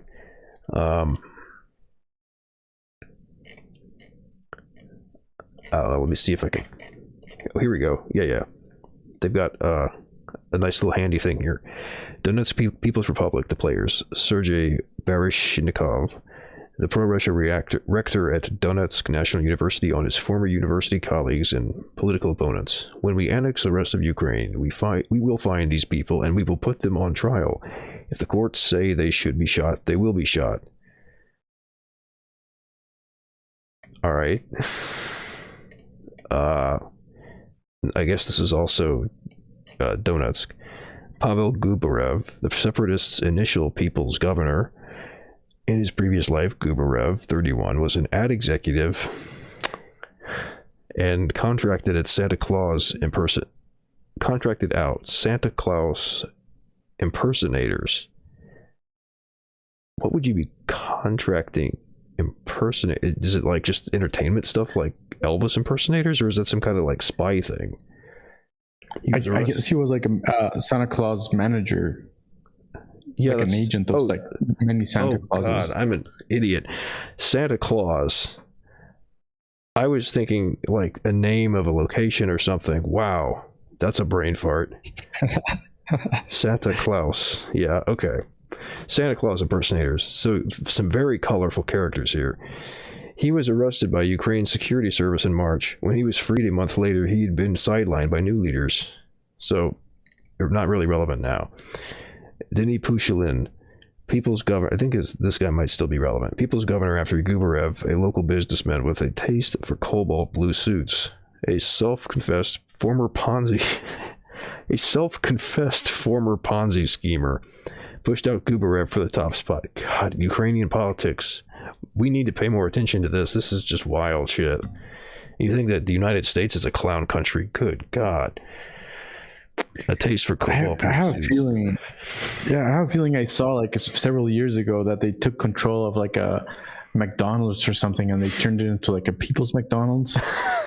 kind of like making fun of the concept, but right. Like they actually did it. Yeah. It's like reminds me of that Call of Duty thing where there's like a level where you have to secure the burger restaurant. It's like that. It's funny to think about that as a joke, but then like I guess it's a real thing that somebody did. All right. Alexander Borodai, a Moscow political strategist, took over from Pushkin. Oh, so he's no longer. So this took over from Pushkin as prime minister, but stepped down in August, remains active as DPR advisor. All right, so we're walking through the people who. I think this is a good enough read of this article. So we're walking through the different people who've been in charge. Igor Girkin, military leader Namdegar Strelkov, a Muscovite who recently claimed to be a colonel in Russia's FSB intelligence service with a penchant for historical reenactment. So that one's, just a little quirky, right? Maybe he's really a spy, maybe he isn't, but eccentric, not wacky. He's the normal one in the bunch. Alexander Zakharchenko, Prime Minister, former head of the pro-Russia Oplot paramilitary group, jug-eared and barrel-chested, still looks the part of a fighter, has struggled to take the deftness of a politician. So here's where the mercs are moving in and trying to take control of the situation, I guess. Andrei Plurgin, the DPR's number 2 official, owns a few home improvement stores in Donetsk, but also spent years as the head of pro-Russia activist underground organization. I mean, I guess, you got to start with something, right? Home improvement seems pretty reasonable compared to the other stuff on this list. So maybe they started off really wacky and they got more reasonable over time. I mean, isn't a country just like a very large home? Home improvement sounds like a good background.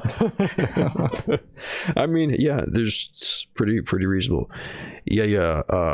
Sloppy Dome, Milosevic, Ramirez. It was who was it? Who did that voice? Does like all those voices in a ton of stuff. He was in They Live. Keith David. Ramirez, use your throwing knife to take out that helicopter. That was like the old meme way back then, because you're the player character and you have to do everything. Yeah. All right. Crisis in Ukraine. In depth. So that's like another article, it looks like. I want to see, do they have a list for the other? There we go. Lugansk People's Republic. Here's the other one. We just did Donetsk, and here's Lugansk. Igor Plotnitsky. That's just Igor Plotnitsky. Sounds like something that you would put in like an Austin Powers movie. Prime Minister left, a Godfather's extra with the eyebrows of Brezhnev, is adamant that the LPR will keep its own power structure and not merge with the DPR. Oh, so now these like separatist groups are so separatist that they won't even unite in common cause. They gotta stay separate from each other even. Wow. I guess he's the only player that they've got. That was the whole list for Lugansk. So we've got like this like mafia boss kind of character, Igor Plotnitsky, running Lugansk, and I guess well enough that he's staying in charge. Whereas we had, how many characters did they give us for Donetsk? 1, 2, 3, 4, 5, 6, 7. Those are not all like the leader that they listed, but major players. Most of them were leaders. You mentioned Pavel Gubarev, right? Did I? I think so. Yeah, Pavel Gubarev. He was. Apparently, he was. One. Yeah, he was a former member of the Neo rapper group. Substitute the word Russian National Unity paramilitary group in 1999 to 2001, and former member of the left-wing populist progressive Socialist Party of Ukraine. And yeah, apparently he proclaimed himself the people's governor of the Donetsk region. Yeah, I mean, I don't know. Like this sounds like just I don't know, a lot of clowning around, a lot of like chaos. Apparently, European left-wing and communist parties supported the Donetsk People's Republic. And apparently there was a group of communists that were looking to get elected in DPR. But, and here I quote, they were banned from participating independently because they had made too many mistakes in their submitted documents. I don't know what's I don't know what's real anymore. Like this, all this sounds like too zany to be true. We really have crossed over into the bizarro world here. Wow.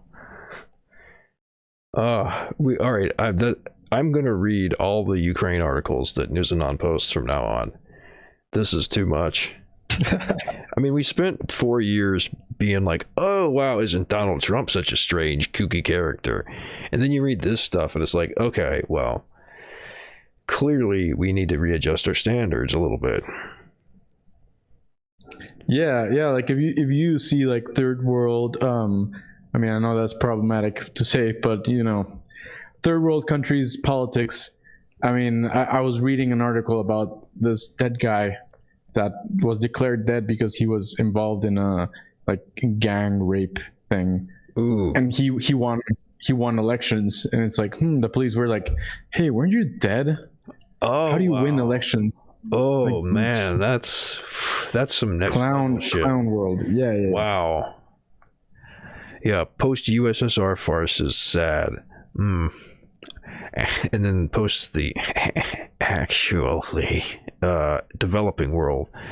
Thank you. But they're not really developing world. They're not third world. They're second world, right? That's how the breakdown was.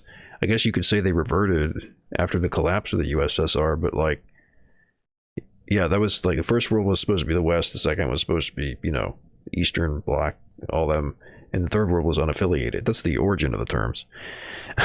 Okay, and then Yuta posts, actually, global South.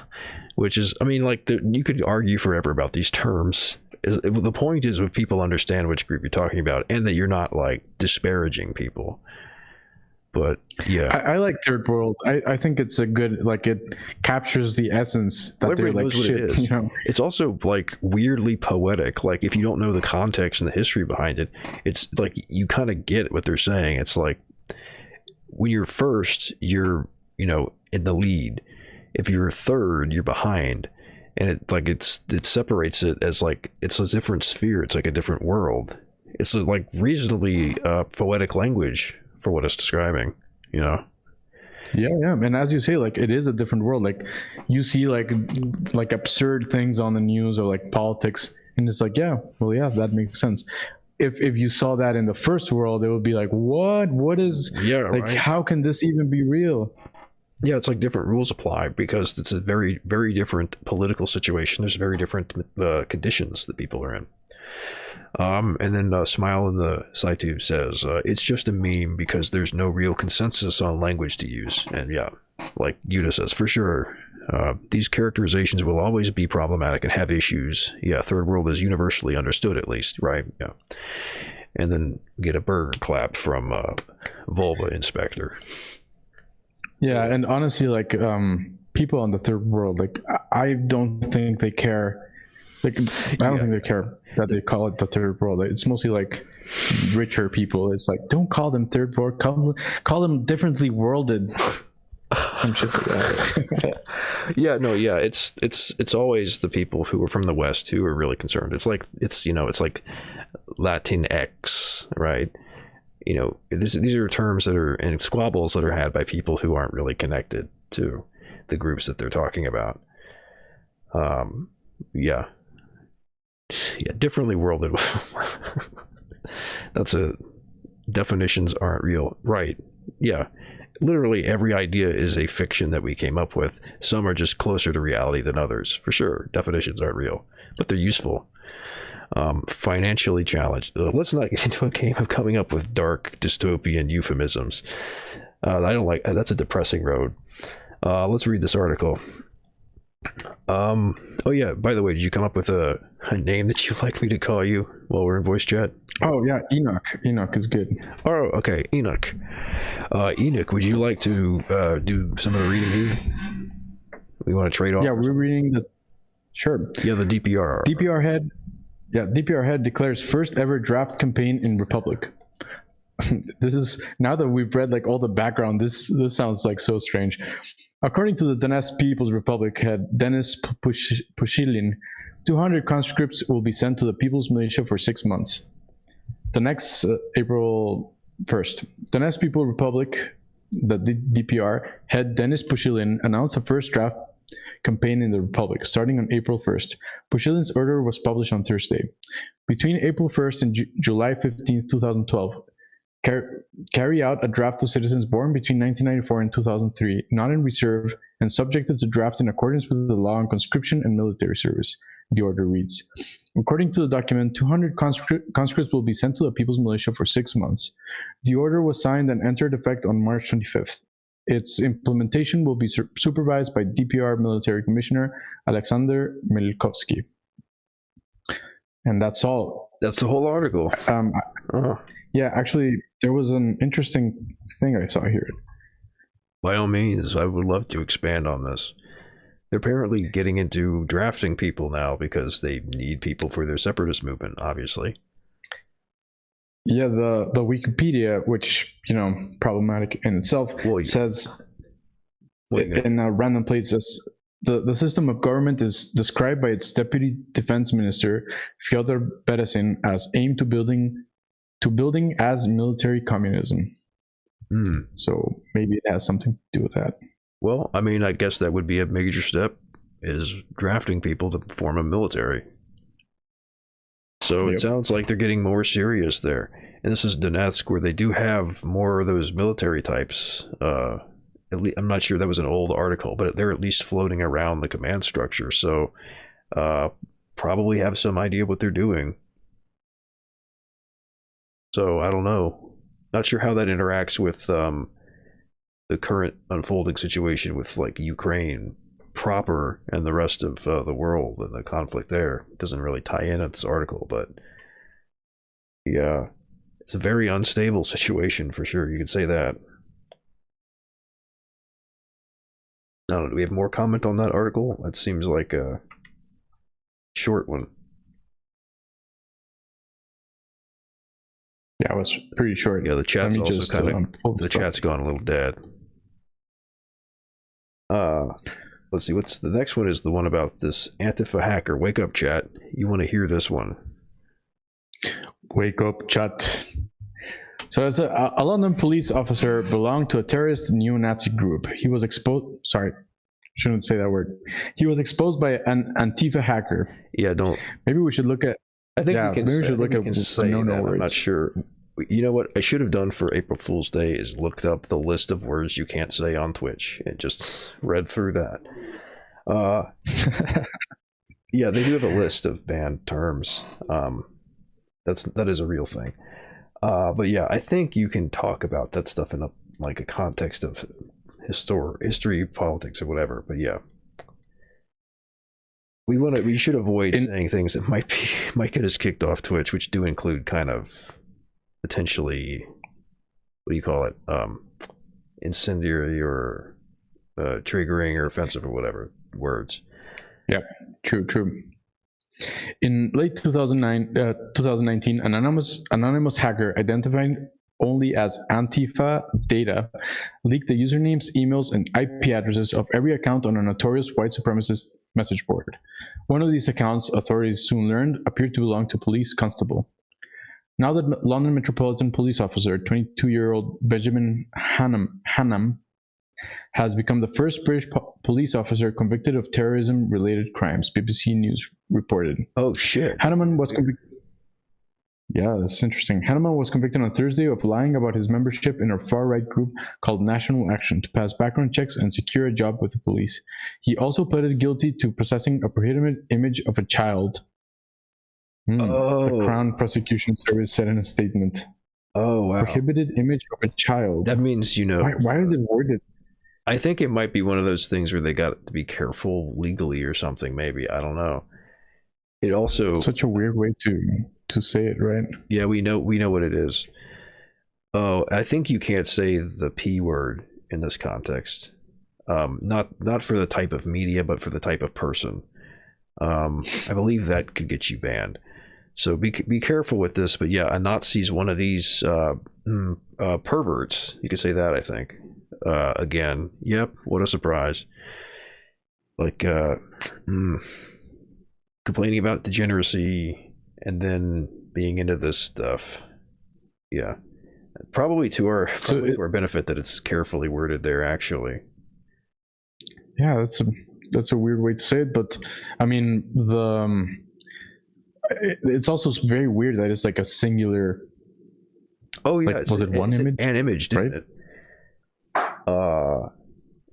He pleaded guilty to possessing a prohibited image. A prohibited image. So why one? Usually when you hear this thing, you got like more than one. That's right. Yeah, I don't know. Maybe I'm being too like picky about this, but it's just like so weird. Oh yeah, don't say shrimp. That word. The you can say shrimp. True. When people know what you mean, but yeah. I think cool. they have what do you call it? They have like bots that scrape through content, like YouTube does with copyright stuff. I think they might have bots that scrape for prohibited words. So gotta be super careful. True. Anyway. National Action was identified as a terrorist organization in the United Kingdom, and prosecutors described it as a we should have like a euphemism for the next word. Yeah, we should come up with like code so that people also, that's good for building like the parasocial relationship and like a sense of community, is that we have our own little jargon. What should I'll just say right wing. How about that? Oh wait, so hold on. Wait, what about no, we should be specific to this group. So the acronym, it means like National Socialism, right? And so they'll refer to themselves in short as NatSocks. So we should call them Nutsacks. Oh, Nutsacks is very appropriate. Yeah, I like that. Okay. So Neo-Nutsacks, organization that espoused homophobia, anti-Semitism, and racism, and promoted violence and interracial hatred. Joining the group became a criminal offense in the UK in 2016. Hannam denied that he was ever a member of the group, prosecutor says, but his online posts and other evidence suggest that he was once actively involved. Benjamin Hammond would not have got a job as a probationary police constable if he told the truth about his membership of a banned far-right group. Jenny Hopkins, head of the Special Crime and Counterterrorism Division of the Crown Prosecution Service, said in a statement Thursday. Hannam first joined the London Metropolitan Police in 2018. Growing up, friends and family testified at trial he hadn't shown overt signs of racism, the BBC reported. He had a girlfriend of African Muslim heritage and a step-grandfather who is Jewish. Yeah, wow. But one teacher told the court that he'd also submitted a paper that was alarmingly anti-Muslim, according to BBC. So I'm guessing the African person was black, or? Well, yeah, African Muslim heritage, so more likely to be Northern Africa, but still Africa. Oh, yeah, true. Still like and non-white, which is like, wow. It's like, and a step-grandparent who's Jewish, like so like clockwork. What are the three? We got three strikes here. We've got they're anti-degeneracy, but they're perverts. They hate other races, but then fetishize them, and then they hate Jewish people specifically, but then have like, or not just Jewish people, but often they'll have like some ancestry that's part of a group that they hate. Jewish is more likely, I think, but like often it's people who are like a mixture of a colonized group and a colonizing group too. That's common. You got like nationalists from like Mexico or something who are have mixed ancestry. Yeah, so that's three strikes. It's why is it so predictable? Why does it fit stereotypes so much? Like, I don't like to use stereotypes because it's bad reasoning and it's, disrespectful and all that stuff. But like, yep, you're not helping yourself. Yeah. Wow. This is just wild stuff to me. Yeah, I think we've milked that like absurdity for a while. Let's keep going. How long is this article? Yeah, I'm not sure if I should like maybe skip to like the, you know, the good parts. Yeah. Is there? Let me see this last section. Oh, come on. My scroll bar is messing up. All right. Investigators also found evidence that he had attended the group's meetings in Liverpool and London in 2016 because Hannum encouraged others interested in the group. Prosecutors argued that he was not just a member, but sought to recruit others. The Crown Prosecution Service said in a statement on Thursday, investigators used CCTV footage to show that Hannum had attended a national action meeting in a pub in January 2017, alongside individuals who were later convicted of terrorism-related offenses, prosecutors said. Police also found Hannum possessed a USB drive filled with extremist content, including a manual on how to use a knife to seriously injure or kill someone. I mean, so they're not sending their best if they need a manual on how to use a knife to kill people. It's a knife. And the writings of Anders Breivik. Wow. I thought he was a dead meme, but nope. A right-wing extremist who killed 77 people in Norway. Children also, by the way. Children. Minors. In Norway in 2011. A review of Hannum's work for the Metropolitan Police done by Scotland Yard found no evidence that his official actions were influenced by his extremist ideologies, BBC News reported. A judge released Hannum, who has been suspended from police work on conditional bail until his sentencing hearing on April 23rd. Hannum's lies have caught up with him, and he's been exposed as an individual with deeply racist beliefs, you think, who possessed extremist publications of use to a terrorist. Oh, he like supplied the literature to somebody who then went on to do terrorism. Thank you, Antifa Data. Get some salutes in the chat for that. Wow. That's some praxis. Yeah, MVP.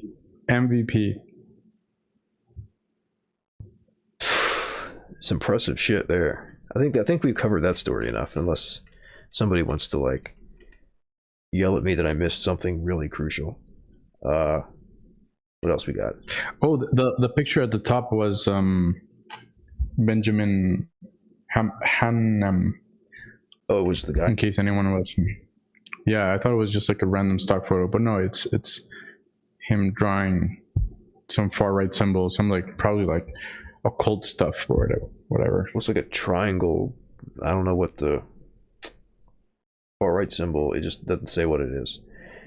Yeah, I don't know. Maybe it's one of those kind of like Celtic or Germanic kind of old things. I don't know. Yeah, this is the guy. He looks like not too intimidating, you could say. But yeah, I guess we could say we got him. Maybe not us specifically, but yeah, we got him. All right, thanks for calling attention to that. I thought it was a stock photo too. Yeah, we got Iran world powers to discuss U.S. return to nuclear deal. We've got top Turkish court rejects bid to close pro-Kurdish party. Mexico, Bolivia for strategic partnership, and Brazil calls for removal of coup-mongering Bolsonaro as crisis builds. A bunch of interesting stories. Oh. Yeah, a lot of like developing stuff, tensions and stuff. Who's got a preference? Anybody in chat? I don't know. I'm not sure if I'm drawn to one of these in particular. All of them look good. It'll take a second for chat to say anything, though. Wonder how much lag there is. There's seriously like maybe like 5-second delay. Yeah, I've got it set to low latency, so it shouldn't be too long. I don't know. Maybe people aren't just paying close attention or aren't at the keyboard, or just don't have a strong preference. All right. I don't have Brazil. There we go. That's a preference. Brazil. Calls grow for removal of coup-mongering Bolsonaro as crisis builds. Opposition leaders demand impeachment for what they say is president's illegal attempt to co-opt the country's armed forces and apparently turn him into dictator Bolsonaro. This is Jair Bolsonaro at a press conference on Wednesday The split between the president and the military men who helped bring him to power has yet to be fully explained. Okay, so there's some ongoing internal drama, which might make it actually more difficult for him to do this. Perhaps some kind of exploitable schism. This is from Guardian? Yeah, Tom Phillips is the author. Prominent leaders of Brazil's opposition have called for President Jair Bolsonaro to be immediately removed from office to prevent his coup-mongering authoritarian delusions becoming a reality. We cannot be bystanders to this barbarism, Congressman Marcelo Freixo said on Wednesday as parliamentarians demanded Bolsonaro's impeachment for what they called his illegal attempt to co-opt the armed forces. Bolsonaro's decision to sack Brazil's defense minister, General Fernando Azevedo e Silva, and the subsequent departures of the heads of all three branches of the military has sent... So, that sounds like they voluntarily left. He sacked one and the others left of their own accord. Has sent political shockwaves through the world's fourth largest democracy. Yeah, this is sounding very unstable. There is an attempt here by the president to arrange a coup. It is underway already, and that is why we are reacting, claimed Alessandro Milan, the leader of the opposition in the lower house, as the impeachment request was presented to Congress. General Azevedo e Silva was relieved of his duties on Monday, with members of the military establishment pushing the idea that he was sacked for resisting Bolsonaro's plans for a coup-mongering adventure. Hours later on Tuesday morning, the heads of the Army, Air Force, and Navy were reportedly dismissed during an ill-tempered meeting after Bolsonaro had discovered they were poised to resign in protest. So there you go. Huh. Wow. I mean, like, if the right wing has shown something recently, it's been its utter lack to coup correctly. Yeah, right. Total inability to practice realpolitik and manage power. Fascinating. Yep. And also, I would just like to comment here for all the fear mongering and stuff with Donald Trump being about to do a coup just like this in the United States and nothing happened. This is what it actually looks like when somebody is making those moves. Anyway, the sudden and dramatic fissure between Brazil's far-right president and the military men who helped bring him to power in 2018 is yet to be fully explained.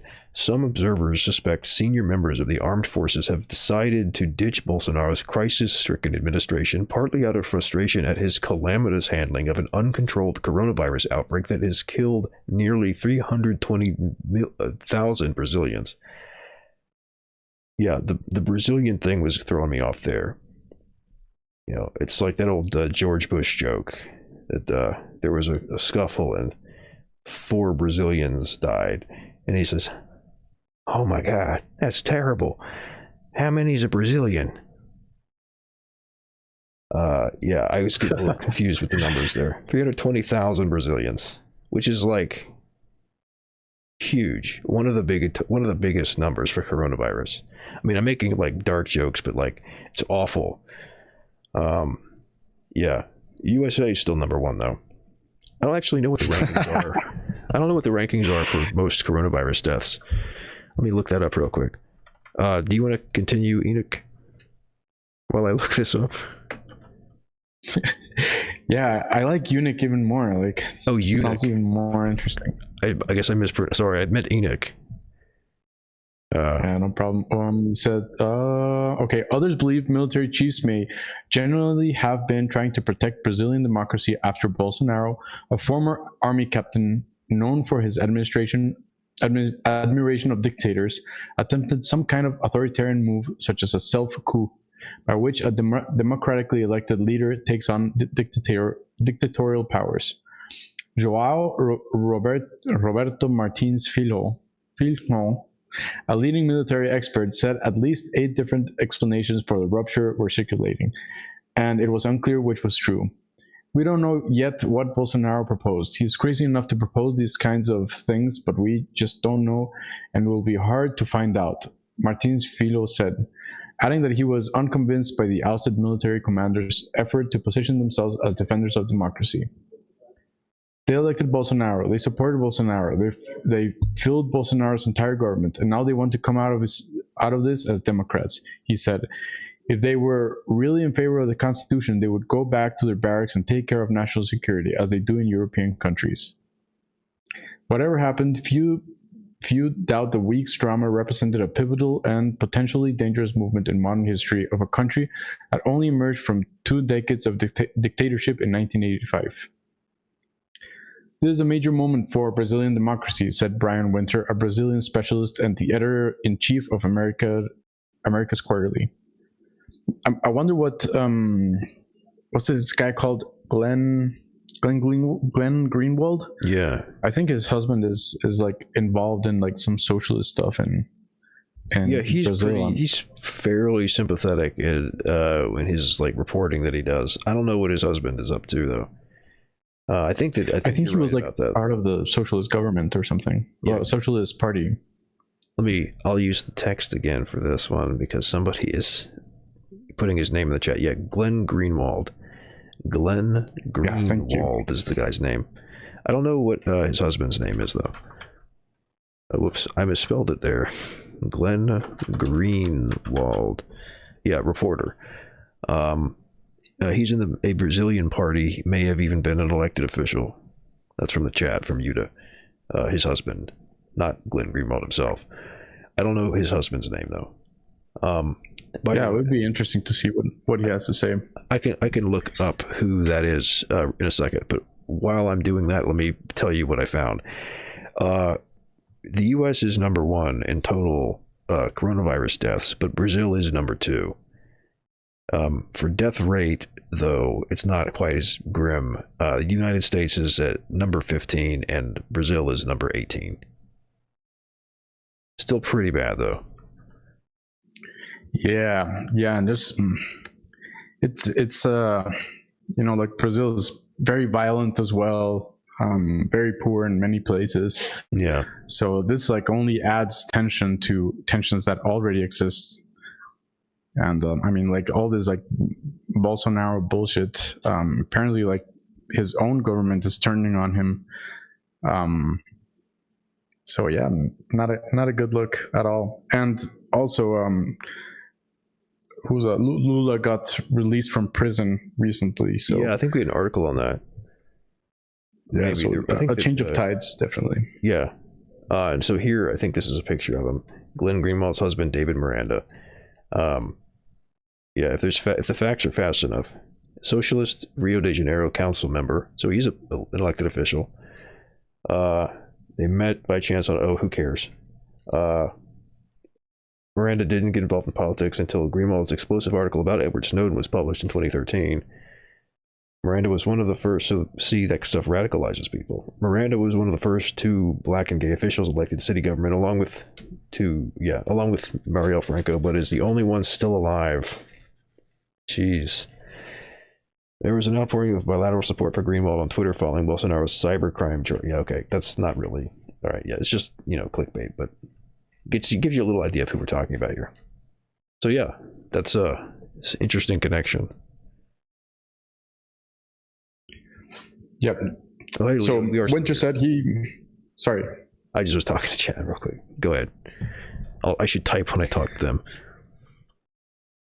Winter said he suspected Bolsonaro had been trying to fill the military top brass with more amenable figures who might help shield him from impeachment or come to his rescue if he failed in his bid to win re-election next year. Bolsonaro's fear over his ability to secure a second term appeared to have intensified in recent months, with polls showing his handling of COVID has dent support and the unexpected reemergence of his political nemesis, Luis Inácio Lula da Silva. Speaking of the devil. Thing we were mentioning. Yeah. Lula, a charismatic former union leader who led Brazil from 2003 until 2011, was preventing from challenging Bolsonaro in the 2018 election because of corruption conviction that was recently quashed. But the 75-year-old now looks likely to run against Bolsonaro in the 2022 and has spent recent weeks excoriating the rivals' moronic handling of coronavirus. Definitely. Bolson. Yeah, I want to just say in chat, for more on context, Greenwald and oh shit, I already forgot his name. Marino. They live in Brazil, and they helped De Silva get cleared of the charges. They exposed the corruption, the corrupted judges. That was the thing. That's the chat on SciTube telling us. Yeah, the rest of it is yeah. The rest of it's just stuff we already said. So keep going. I just wanted to throw that in there for context. Yeah, De Silva. Yeah, I wasn't aware Glenn Greenwald was involved at all with Lula. That's really cool. Yeah, I didn't know that he was in Brazil. So Bolsonaro is worried about Arlindo Chinaglia, an opposition politician who is also backing the impeachment request, one of more than 60 submitted against Bolsonaro, admitted the president's removal would only be possible if society mobilized against his authoritarian misdemeanors. In the wake of this week's political crisis, he urged citizens who cherish democracy, including those who voted Bolsonaro into power, to wake up to the threat. We have a president who is trying to pressure the armed forces into serving his coup-mongering authoritarian delusions, Chinaglia said, remembering the military coup that plunged Brazil into dictatorship exactly 57 years ago, on 1st of April 1964. Showing excessive tolerance to those who attack democracy day after day has never been the correct way to behave, he added. Well, I mean, it's a failed coup. Like, he doesn't seem very popular, and the military is turning their backs against this clown. I mean, that's a sign of where it's headed. Also, the chat gave me a recommendation that I'll pass on. Greenwald was interviewed by Chapo Trap House about this whole thing with like Lula, I think is what they're referencing. It's episode 336 of Chapo Trap House, if anybody wants more information on that.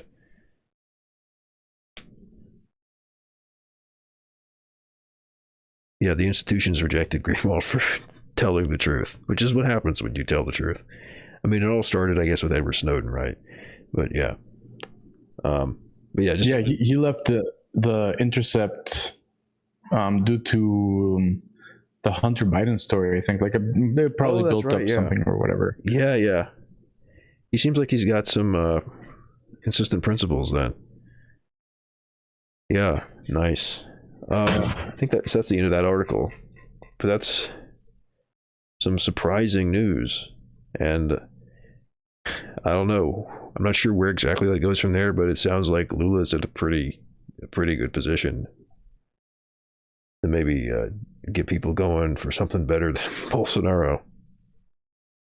I don't know if and like what they're going to. I think Brazil has several strains of coronavirus as well. That's not good. Yeah, very like deep in crisis there, and then, like, of course, also there's a whole thing with I guess like mining and other kinds of resource extraction industries are burning down the Amazon and stuff like that. They've got a bunch of indigenous groups that are fighting against that. Of what do you call it? Unrest, right? So yeah. Also, illegal gold mining operations that spill a lot of mercury into like water supplies and stuff like that. Yeah, people are not happy about that at all. They're getting really pissed off. I think this is a reference to Glenn Greenwald. He's a Substack boy now. If Glenn Greenwald is posting on Substack, that's pretty funny. Kind of an indictment of the media apparatus. So yeah, it's a very interesting story on Brazil. Do we want to stay in Latin America and go to the Mexico Bolivia story? What's the status with the army dudes that were insinuating a coup against Lula? Well, what they were saying, Leo, was that the heads of the military who weren't the one that was fired, they resigned in protest. So, but the ones that were with this clown Bolsonaro, apparently, like the article mentioned that it wasn't like it's still in the air. So the split between the president and the military men who helped him bring to power has yet to be fully explained. Yeah, they don't know what the deal is, but he sacked, I forget which branch it was, one of the heads of the armed forces, and then the others all resigned immediately. So yeah, we don't know where that's going, but he wants to use the military to install himself as dictator through a coup, making the wrong moves if he wants to do that, to say the least. That's about as bad as you could fuck up a coup attempt, honestly. hey, military, help make me dictator. Well, fuck you. We're resigning. Like, damn, that's pretty wild. I thought the Bolivian situation was a failure of a coup, but I can't wait to see who breaks the record next. Yeah, I mean, as you said, like the Capitol riots or whatever, the Capitol storm, it just like seems like so. Also, Trump like seems like so like vanilla and mild right, compared to this guy. God. Yeah, Leo, we don't know how it happened. Like Enoch just said from the article, they don't know what the reason is for the split. Just looking at it on its face, I would guess that it might be that he was angering them or something. There was some kind of scuffle, and then he sacked one for going against him or whatever, and then the others saw that as a sign, and then they left. Basically saw the writing on the wall that he would be a bad person to entrust with that power for their interests. So yeah, pretty nuts. Who would have ever predicted that? Yeah, Brunix is saying, I mean, Juan Y, though, is still the first place for most pathetic coup dude in recent history. Well, okay. For coup dude, yes. I don't know, though. I feel like you can't count a coup that never got off the ground in the first place. Like, what was it? They called it the Bay of Piglets, where those army guys, those like special forces guys landed in Venezuela, and they say, they like with their like their big macho white chauvinist American voice, they said, "We are here to liberate you people from those dirty socialists." And then it's like they said, yeah, but we like socialism, we like Maduro, so you're gonna go to prison, actually. So yeah, I don't think you can even count that as a coup. But then again, we're talking about this being a failure before it's off the ground, so I don't know. That's true. Yeah. That's true. That's a big one. I still have a soft spot for was it 2002 in Venezuela, where they did kick out Chavez, put it for 47 hours, just shy of 2 days.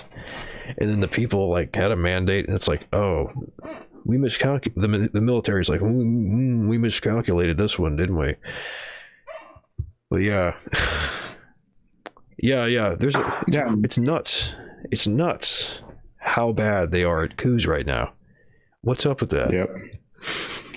Speaking of Mexico, there's this guy that's like very pathetic, that's also trying to run a coup, and he's so pathetic, like the government like just lets him be, but he's like the leader of the anti-AMLO coup or whatever, or like because he's a communist and they want to like remove him from power, which is like he's basically saying like, let's coup the current president, much more support than the alleged Trump coup, and the government's like, oh yeah, sure, like you do your thing, like you go LARP wherever, we don't really care. Yeah. That's fun stuff. I mean, it's not fun stuff, but it's fucking funny. It's hilarious. Yeah, especially when you consider like there's like an incredible catharsis when you consider like the cost in human lives that there would be if they had succeeded, and to watch them fail in such a spectacular way, in such an embarrassing way. There is just something that's so deeply, like, morally cathartic about that, really. But yeah, Yep. funny as shit. Seeing Anya's in a box, just like, I don't know, it was like poetic justice. It was really nice. Yeah. And the 2002 coup attempt killed 63 people in like under 2 days. Yeah, like even still, people are gonna die and suffer. But like the fact that they can't, like, that's as far as they got and it stopped. That's incredible. I'm not laughing at the people that are suffering as a result, but I'm laughing on behalf of all the people who aren't suffering because it's stopped. All the people who would have died otherwise. Yeah, it's insane. But it's a hard thing to process emotionally, honestly, because it's so twisted, right? There's probably a younger generation in the CIA that doesn't fully believe in capitalism as much as their predecessors did. As a result, they just do their job in the typical, minimally competent way. That's interesting. That's a really interesting idea about the reason for it. Huh. I think that there might be something to that. Who knows? I mean, you still have like relatively young people like Pete Buttigieg that are like scum of the scum, you know. Yeah. I don't know. It would be really interesting to get like that information, like the psychological profile of the people in the CIA across generations, and how the attitudes shift, and how like the ideology functions. But that's not really information that we have. We can only speculate, really. Still a very interesting idea. I think there's some merit to it. But yeah, let's go on to this article from Prince of Latino. Yeah. It's kind of short. It's almost like a tweet length article. Oh yeah, you're right. Wow. Mexico, Bolivia for a strategic partnership. I don't see a byline. Mexico, Prince of Latina, Mexican President Andre Manuel. Fuck. I try to do it too fast and I fail. Andres Manuel Lopez Obrador and his Bolivian counterpart Luis Arce. Is it Arce? It's Spanish, so it'd be Arce, I think. Agreed to move on a strategic association, both leaders said in a statement signed after a recent meeting at the National Palace. Both presidents, who led their respective delegations in the talks, undertook to reactivate permanent mechanisms and set up a roadmap for consular and immigration. Wait. Okay, this is weirdly structured. For consular and immigration, economic, commercial, technical, scientific, and cultural cooperation matters. I think they just used semicolons randomly instead of commas. And for fighting drug trafficking and drug addiction. It's something. It was written by someone that speaks Spanish. Right. Yeah. Evidently. Yeah. They agreed on the significance of caring for and protecting their citizens abroad and working together on consular cooperation matters for the benefit of Mexican and Bolivian nationals around the world. The leaders recognized that the Mexico-Bolivia Economic Complementation Agreement, in force since 2010, as a tool to take advantage of the economic-commercial relationship potential. That's a little technical, but okay. In addition to favor a beneficial business environment for both countries, through commercial promotion that contributes to enhancing knowledge of respective markets and business missions. So, aspects there that are a little weak sauce, but it sounds like it's a good sort of thing to have, pink tide moment. Like, sounds like they're kind of building a separate sphere of influence there, moving toward maybe some kind of Latin American pan Latam or something like that.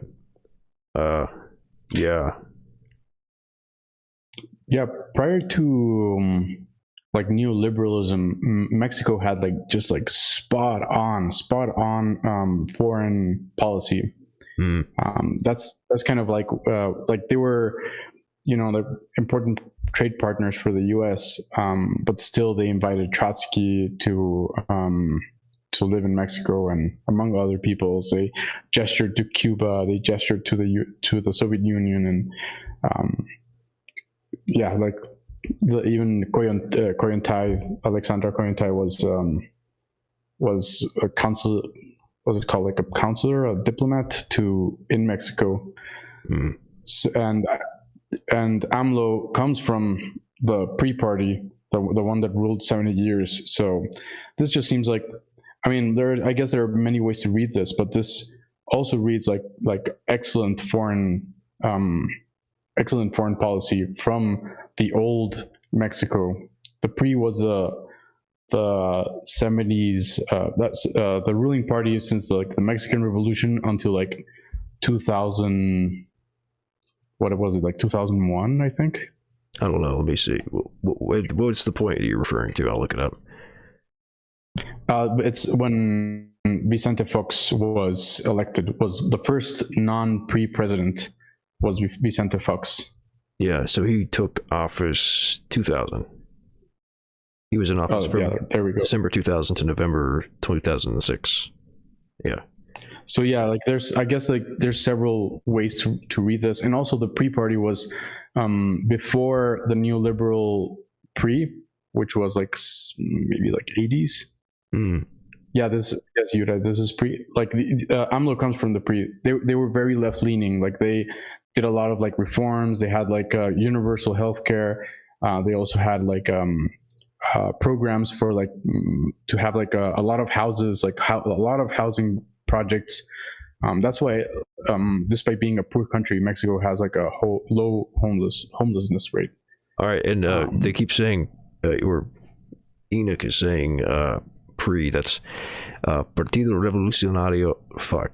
Revolucionario Institucional. That's a revolutionary party of Mexico. Oh, actually, I pulled up the Spanish language article on Wikipedia. Yeah, they were like very leftist, or at least like they were like the very like left sympathetic. Yeah, it was a party that won the 1911 revolution, which there was like a large left wing part of the revolution, and they had to like pander to them as well. The liberals won, but they had to pander to the leftists, and also there was a lot of like inequality that just like carried over from the feudal moments, from the feudal relations. So there was like a lot of like redistribution of lands that the pre did. Like the pre just like split up the country again. All these like people that own like statewide properties, and they split. So it was like a very left leaning party, and then it became right wing at some point. It became like neoliberal, and then the pre-split. There was like the left wing and the right wing, and AMLO comes from the left wing of that split. All right, that was. I don't know, like quick history lesson, I guess. No, that's a good shit. Most of that was stuff I didn't know. I'm sure there's plenty of people in the chat who were hearing stuff for the first time. Good context for this stuff. I think that's a good supplemental information to add. But yeah, I would also comment on that story. It's worth keeping in mind that you don't necessarily have to be real black and white and purist about revolutionary politics and all that stuff, because here you see even a liberal party that's having to pander to the left wing can do some nice things. It's not like ideal, but you shouldn't like thumb your nose at it necessarily, because those are real material gains that are helping people's lives. You really, when you could criticize something, you should figure out, why did they become a neoliberal party? And, if a similar situation presents itself, what would you do to prevent that from happening again? Just my 2 cents. True. What's chat saying? Yeah. So, Yuda is saying, like, to what extent are there left elements in pre now? Not a lot. Like, ever since there was, like, this neoliberal bent, there was this candidate that was allegedly leftist, and he got assassinated. He got killed when he was about to win. He became like a martyr or whatever, but not a lot. And also, like, despite like there being a lot of like leftist candidates or leftist politicians, historically it's been like, yeah, we're gonna do like a lot of good for the people, and we're gonna like reward ourselves for doing it. So like a lot of corruption too. It's not all rose tinted. Yeah, it's complicated. All that stuff is always messy, and you gotta contend with that. But yeah, very very useful context for understanding where things are currently. I think we hit the end of that article, right? Yep. Yeah. All right. So that's Latin America for today. Unless there's maybe something. I think I'll stop after we get through these articles. Unless somebody has like a suggestion from chat, because we're going pretty long right now. Let's see. We've got Turkey and we've got Iran. Specifically, we've got Turkey with respect to the Kurds, and we've got Iran and the nuclear deal. Any takers for a specific one?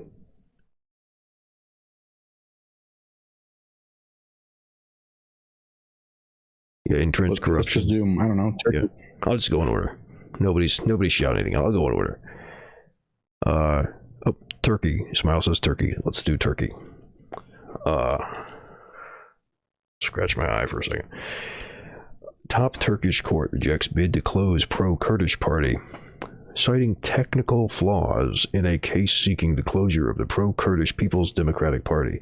The Turkish Constitutional Court rejected an indictment by a top prosecutor, setting the stage for possible rifts among political alliances in Ankara. And here we have some kind of supporters of pro-Kurdish People's Democratic Party, HDP, shout slogans during a rally as part of Nowruz, or Newroz, of Kurdish New Year celebrations in Ankara on March 21st, 2021. And I doubt that this is going to have a map, so I like maps. I like maps a lot, so I'm going to pull up a map of Turkey so we can see where all this stuff is. Or, hold up, Turkey, Kurdistan map. That will probably be better.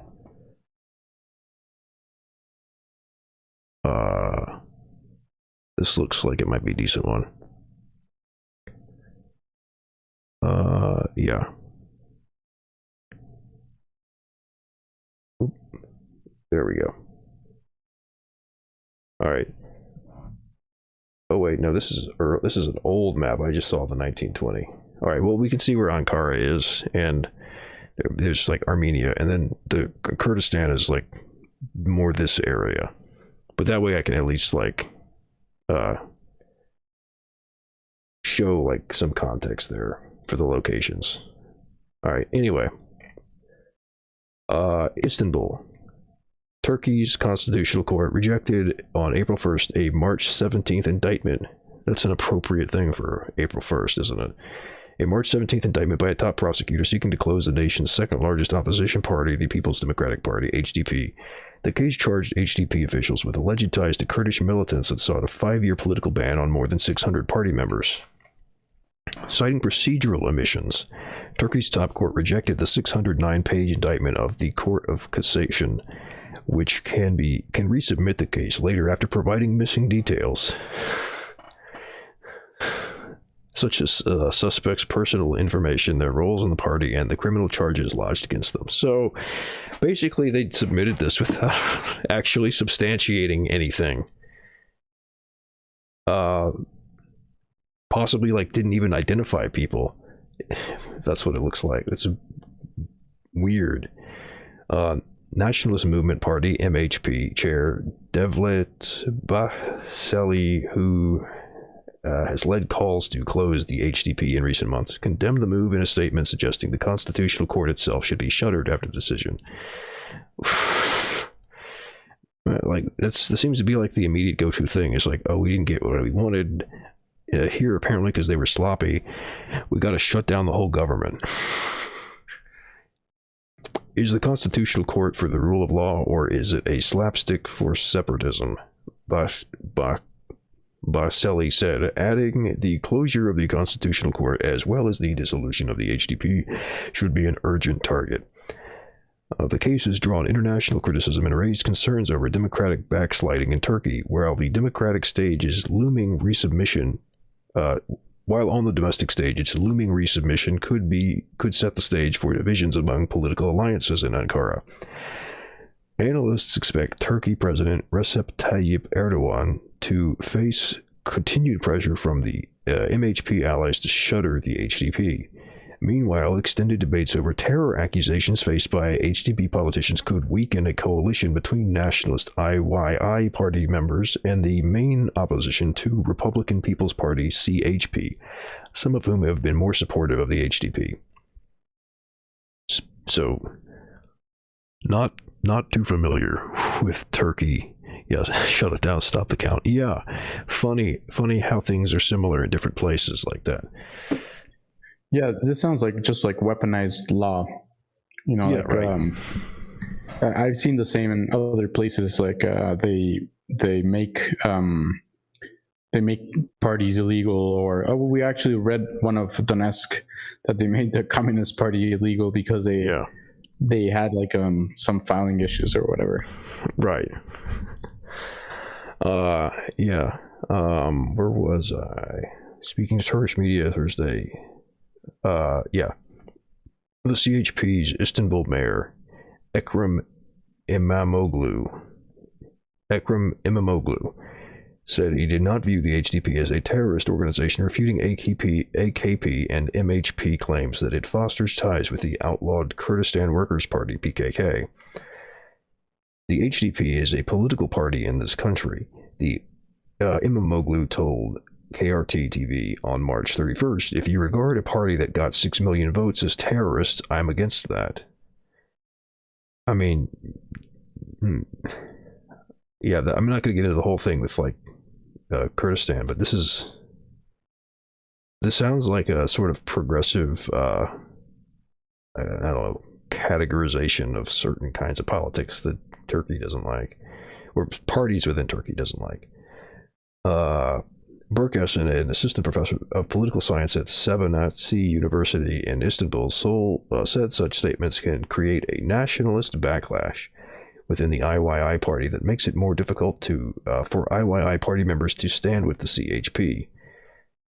If this case continues for several more months, that tension will continue because we know there are some nationalist hardliners within the IYI party that are not very critical of this court case, Essen told Al Monitor.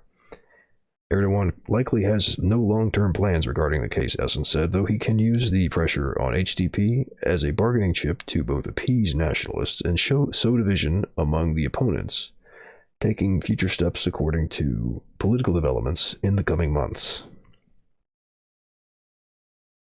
Shortly before the HDP case decision Wednesday, the Constitutional Court also rejected an appeal by HDP Deputy Ömer Faruk Gurgurlioglu,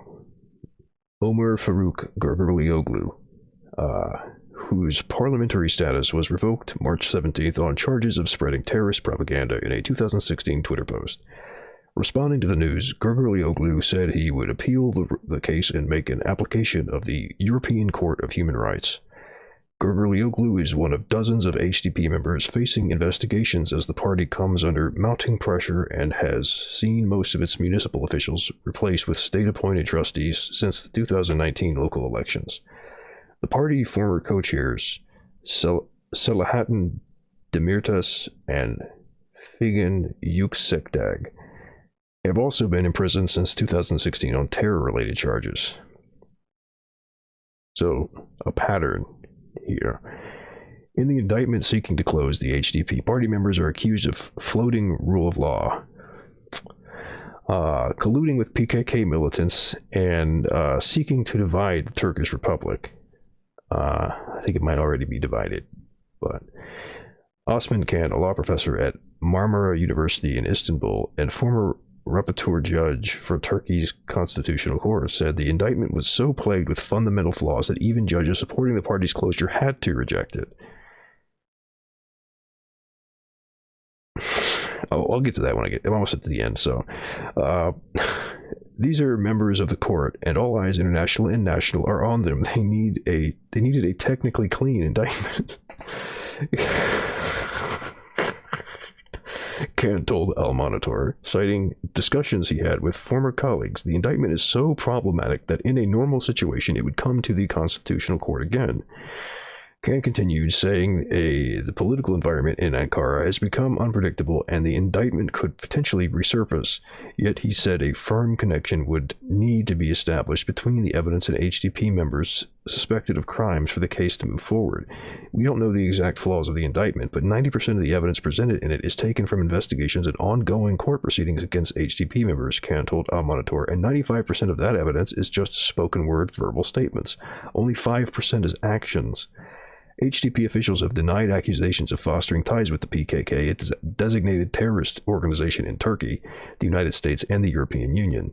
I forgot about that part. Speaking ahead of the Constitutional Court decision, HDP co-chair Mithat Sankar said the indictment was nonsensical and unlawful. Yeah, so speaking of like being incompetent, wow. Yeah, it's just kind of crazy, like fighting for justice through like law and like in a corrupt country. You know, it's not an easy thing to maneuver. It's a little easier, I guess, if you know people make. It's crazy that somebody would like, I don't know, man. That's funny that like it's just submitting a thing that's like just error riddled. Yeah. Could it be fake? Like, could it be? It's even hard to like know what's true and what isn't. Anymore, right? Because sometimes the far right produces documents that are like so like embarrassingly badly like done. The Antifa manual or whatever. Yeah, that you have to like, I don't know, like the left is also capable of that. So it is definitely very, I don't know, very sad. Yeah, it's wow. Yeah. It's another like weird sort of comical, like comedy of error, like actual errors, I guess, kind of story. Yeah. Wild. But yeah, so anyway, where were you? Did I already close that? The last one we got here is I think, as Chapo says, the new generation right always just can't get it right. I mean, yeah, that's pretty succinct. Yeah, like the Chapo gang were the ones who kind of coined the term fail son, right? Which is like this historical thing where you have the children of the ruling class of like empire or whatever who didn't have to go through any of the maneuvering to get the power that they got. So like they never developed the skills. And then when power gets handed down to them, they fuck it up. And it's not necessarily like, you know, literally the children, but you know, the successive generation isn't trained. And by the way, there's actually a critique there to be made of like the left too, where it's you have to be thinking far into the future, or at least far enough to have succession figured out. That's been a problem historically, is not having proper succession plans, and you know, the ability to reproduce your movement and your organizations and all of that. So it's not exclusive to the far right, but it does. I mean, it's obviously way funnier when they do it. So yeah, last one we've got on this list: Iran, world powers to discuss U.S. return to nuclear deal compliance. This is pretty short. Do you want me to tackle it? Yeah, sure. Go ahead. Well, I mean, okay, cool. Drink too. In Paris, by Reuters staff, officials from Iran, China, Russia, France, Germany, and Britain will meet virtually on Friday to discuss a possible return of the United States to the 2015 nuclear deal, the European Union said in a statement on Thursday. So the file photo, the Iranian flag waves in front of the International Atomic Energy Agency headquarters before the beginning of a broad government meeting amid the coronavirus disease outbreak in Vienna, Austria, March 1st, 2021. The Biden administration has been seeking to engage Iran in talks about both sides resuming compliance with the deal, under which the U.S. and other economic sanctions on Tehran were removed in return for curbs on Iran's nuclear program to make it harder to develop a nuclear weapon, an ambition Tehran denies. U.S. President Joe Biden's predecessor, Donald Trump, withdrew from the deal in 2018 and reimposed U.S. sanctions, prompting Iran, after waiting more than a year, to violate some of the pact's nuclear restrictions in retaliation. The United States and Iran have yet to agree even to meet about reviving the deal and are communicating indirectly via European nations, Western officials have said. Participants will discuss the prospect of a possible return of the United States to the JCPOA, Joint Comprehensive Plan of Action, and how to ensure the full and effective implementation of the agreement by all sides, the EU said. Two diplomatic sources said Britain, France, and Germany had already held talks with Iran on Monday, and one said there had been talks about an Iranian proposal. The sources spoke on condition of anonymity. France's foreign ministry spokeswoman told reporters in a daily briefing that the European powers were holding closely with Russia and China, the other remaining parties to the deal to find a solution to the deadlock, and had been talking with both Tehran and Washington. This seems like people are, I don't know, like other countries are getting fed up with the U.S. Shenanigans. Yeah, that's a trend that's been happening too. These exchanges are more than necessary because Iran has not accepted to take part in direct contacts between the other participants of the JCPOA and the United States, which would have eased discussions, spokeswoman Agnes von der Muhl said. Without elaborating, she said that they were now looking at alternative formats to enable talks. U.S. State Department spokesman Ned Prince said the United States welcomed the meeting as a positive step. We have been clear for weeks now that we are ready to pursue a return to compliance with our JCPOA commitments, consistent with Iran also doing the same, said Price, adding that Washington was willing to achieve that through a series of initial mutual steps. So yeah, this sounds like more just like conflict, advancing of a conflict between Iran and the U.S., which I think like doesn't, like, the nuclear stuff is secondary. It's just the U.S.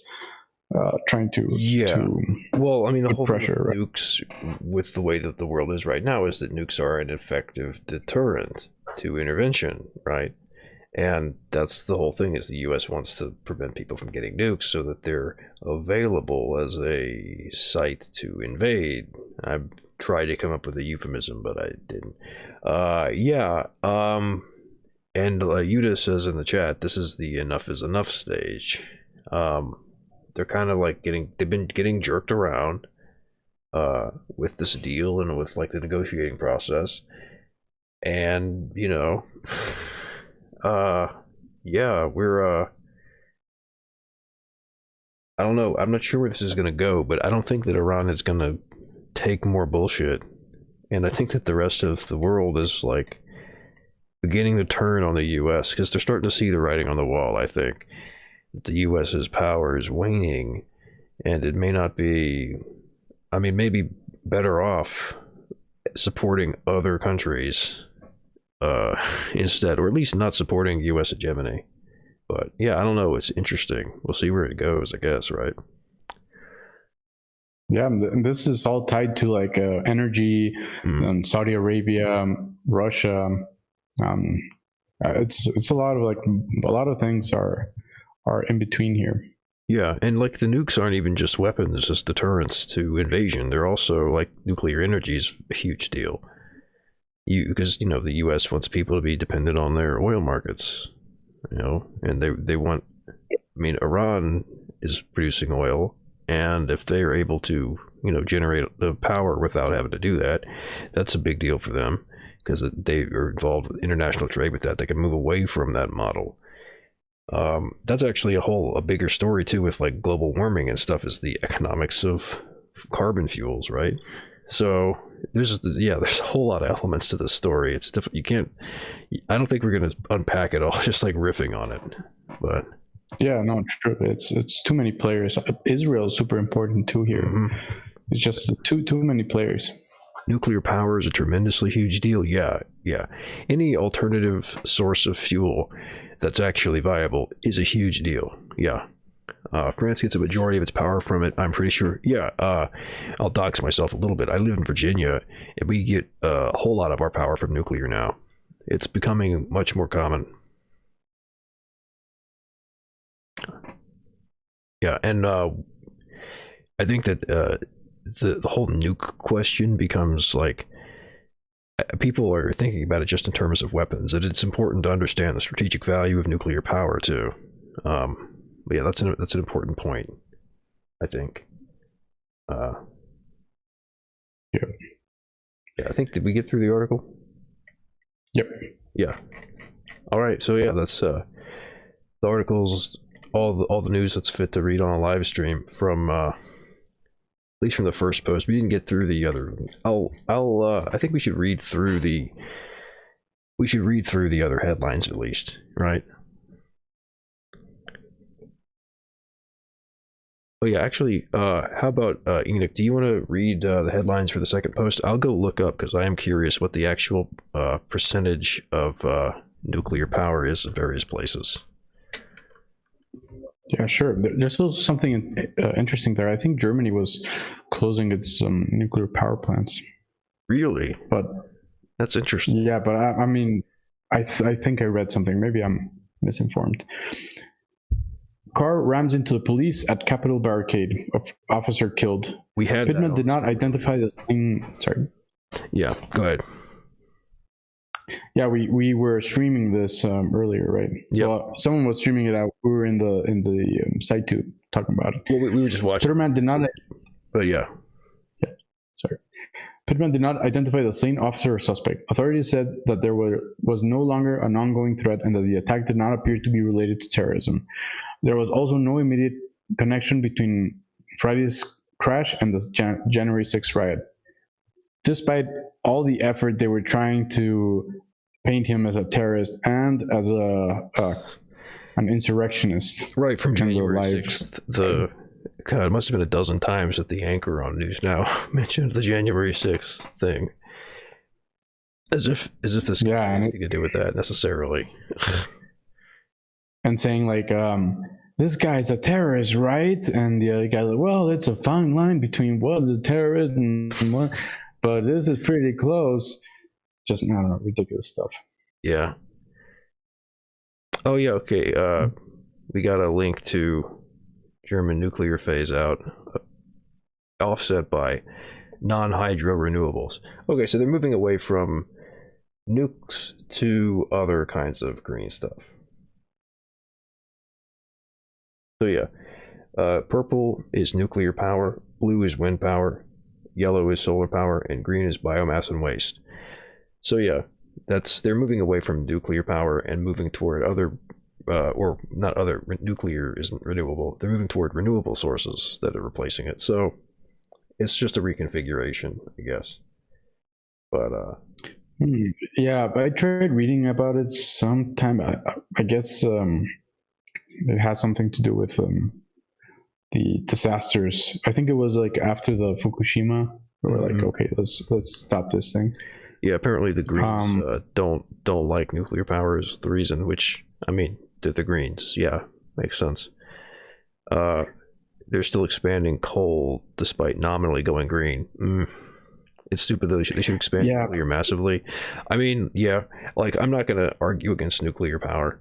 The only thing is that you have to responsibly manage it so that the waste doesn't become a problem and that you're not endangering people from failures. But yeah. So that was nuclear power is like very, very green compared to other, and it causes less deaths on average, including the accidents, than coal or whatever. And people forget that like a lot of these energy sources aren't like, you don't just like snap your fingers and a solar panel appears or a windmill appears. The production of those things takes a lot of work, and oftentimes the production process for those green technologies are pretty bad for the environment. So you have to account for all of that. That picture was from the Wikipedia article on the phase out, by the way. What is it? Nuclear power phase out is the title of the article. And then this is from Statista. Percentage of world nuclear power consumption in 2019 by country. US at the top with 30.5%, followed by France, China, Russian Federation. Germany's down to 2.7%. So yeah, see, if they hadn't been ramping down, see, that really puts that other graph into perspective, right? Let me see. When you look at this, it's like, oh yeah, this is like, look at how much energy they're producing. But if this is, if it's down here at like 2.7%, this is like 10% of the total power. So if they had kept this level up here, all these like gains would be like just increasing the non-carbon fuels even more. So yeah, like yeah, that's the important part. Like it looks that the good part, this graph makes it like, oh yeah, the good part is winning, but no, actually, if you decrease the nuclear energy, that means you're increasing the coal and the oil, which causes like respiratory diseases, etc. And there's like wars around the production of and acquiring of oil. So I mean, yeah, anything but oil, basically. Yeah. So yeah, you shouldn't be decreasing any of the alternatives. You shouldn't be increasing all of them, you know, as much as you can to offset the effects of carbon fuels, or like petroleum, natural gas, coal, etc. No, I don't want to embed.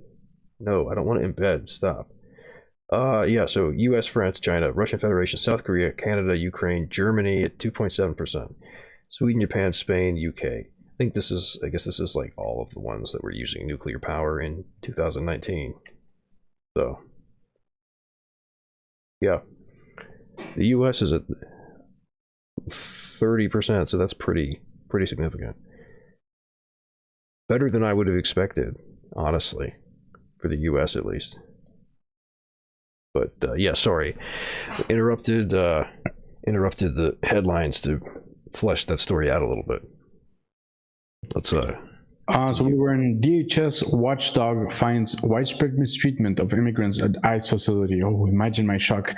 A screenshot of the surveillance footage from April 13 shows several dozen detainees sitting or standing outside their holding cells and inside the common eating area as part of a peaceful protest.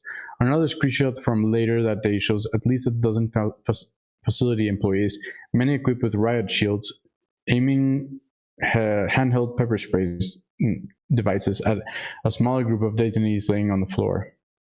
Yeah, I mean, I'm not a surprise to I'm gonna try to find that video or one of the videos about AOC defending it. Oh wait, Jimmy Dore is live. Jimmy Dore is live right now talking about that. Let me pull that up. Oh really? Yeah, I didn't even search for it. It was already there, recommended to me on YouTube. The Great Reset is on the horizon. But we need to get past childish hopes and face reality. Matt Gaetz is being targeted because he's one of the few people in Congress to push back against all DVR enabled, unless you're like someone make a 3D NFT of Steph laughing. Community member or whatever it is, so I can't rewind. I can only stop. And back to Jimmy, Roman, Trevor. Oh my goodness, yeah. Ladies all and right, gentlemen, so that is let me actually search for that, because I know that Jimmy had videos. I'm sure other people did.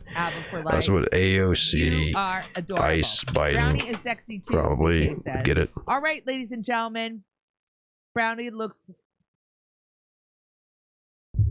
Yeah, okay, this is. All right. I could probably just find it on Jimmy's channel. All right, ladies and gentlemen.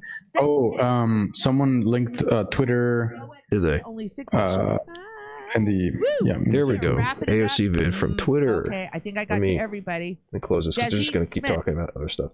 That's the problem with the streaming format is if you don't have the DVR function, you only have what they're talking about in the moment. Thing I want to say. All right, pause it, volume up, rewind to beginning.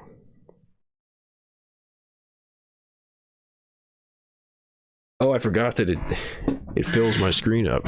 All right, that's cool.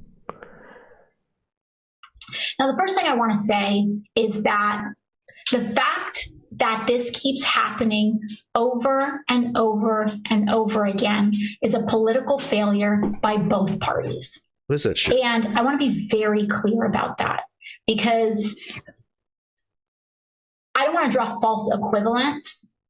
What is happening here is not the same as what happened during the Trump administration, where they took babies out of the arms of their mothers and deported their families and permanently traumatized these children, some of whom we don't know will ever be reunified with their family again, which is a level of human rights violation that is just simply not the same. What's different about it, though? Both of these things are barbaric and they're wrong. Yes. But when you rip a baby out of the hands of a mother, you cannot draw the same comparison. Except and anyone who is trying to do that is doing a profound disservice to the cause of justice. So I don't want to excuse. Okay, like I'm funning about like the overdramatic gesticulations and all of that shit, but like she's doing that because she's acting and isn't really good at it, so she's falling back on like trying too hard. But like just the audacity blows my mind here, and to talk about like doing a disservice to justice, whatever the fuck, dude. I mean, I was wondering when she was really going to go mask off about this stuff. I wasn't expecting it to be as overt and poorly handled as this. I figured that she was a little bit more controlled than this, but there you go. She's just being woke to cover for Biden. I mean, like, how woke is it to defend ICE? Especially, like, I mean, nothing like Biden said, oh, look, Mac, nothing will fundamentally change. And he's right. And, like, has it even been 100 days? Right. And it's like, the thing you could be saying here that would actually kind of make sense is that, like, has it been 100 days? We haven't had time to fix this yet. It's horrible, and we're doing everything we can, but we don't have the power to snap our fingers and make it better. She could be saying that, which, you know, might indicate that in the future things are going to improve. But the fact that she's making excuses for shit that she was condemning like a couple months ago, and not even a couple months ago, that she was condemning 2 seconds before she defended it. I mean, sounds like things really aren't going to change, right? Yeah, it's a hypocritical, like, this is so bad, but have you ever thought about how much bad it can be? Like, oh, come on. Yeah. Not a good excuse. All right, let me actually move her over a little bit. Boy, I like that she looks like she's like afraid of me, like she's like trepidation a little bit, like, come on. We'll take it, we'll debate me, AOC. Come on my stream and debate me. That's the dominated. I would do that debate. I would debate some like politician for sure. That would be fun. But I'm not going to do some debate bro crap with some e-celeb or whatever. Fuck that. Yeah. Anyway, let's continue this. There's only a few seconds left. Use any of this, but I don't think we should also get them twisted together, because one is not the same. And we cannot dust that under the rug. And by the way, those families are owed reparations. Period. Now, the first thing I want to say. Oh my God. Oh, wow. That's how can she say such a disgusting thing with a straight face? Well, the reparations thing just blows my mind, because it's like, well, yes, they are owed reparations, but the fact that she's saying that, it's, let me bring the text back. This is a shibboleth. She's not saying it because she believes it. She's saying it because she's trying to signal what her affiliation is. It's like, I'm actually really a far lefty. I'm actually supportive of these marginalized people. I'm saying the thing that tells you I am that. And she does that like as a punchline. I mean, I think this might be edited, trimmed so that it is situated at the end. But she says it as like a way to try to recover from the just grotesque things that she was saying immediately prior.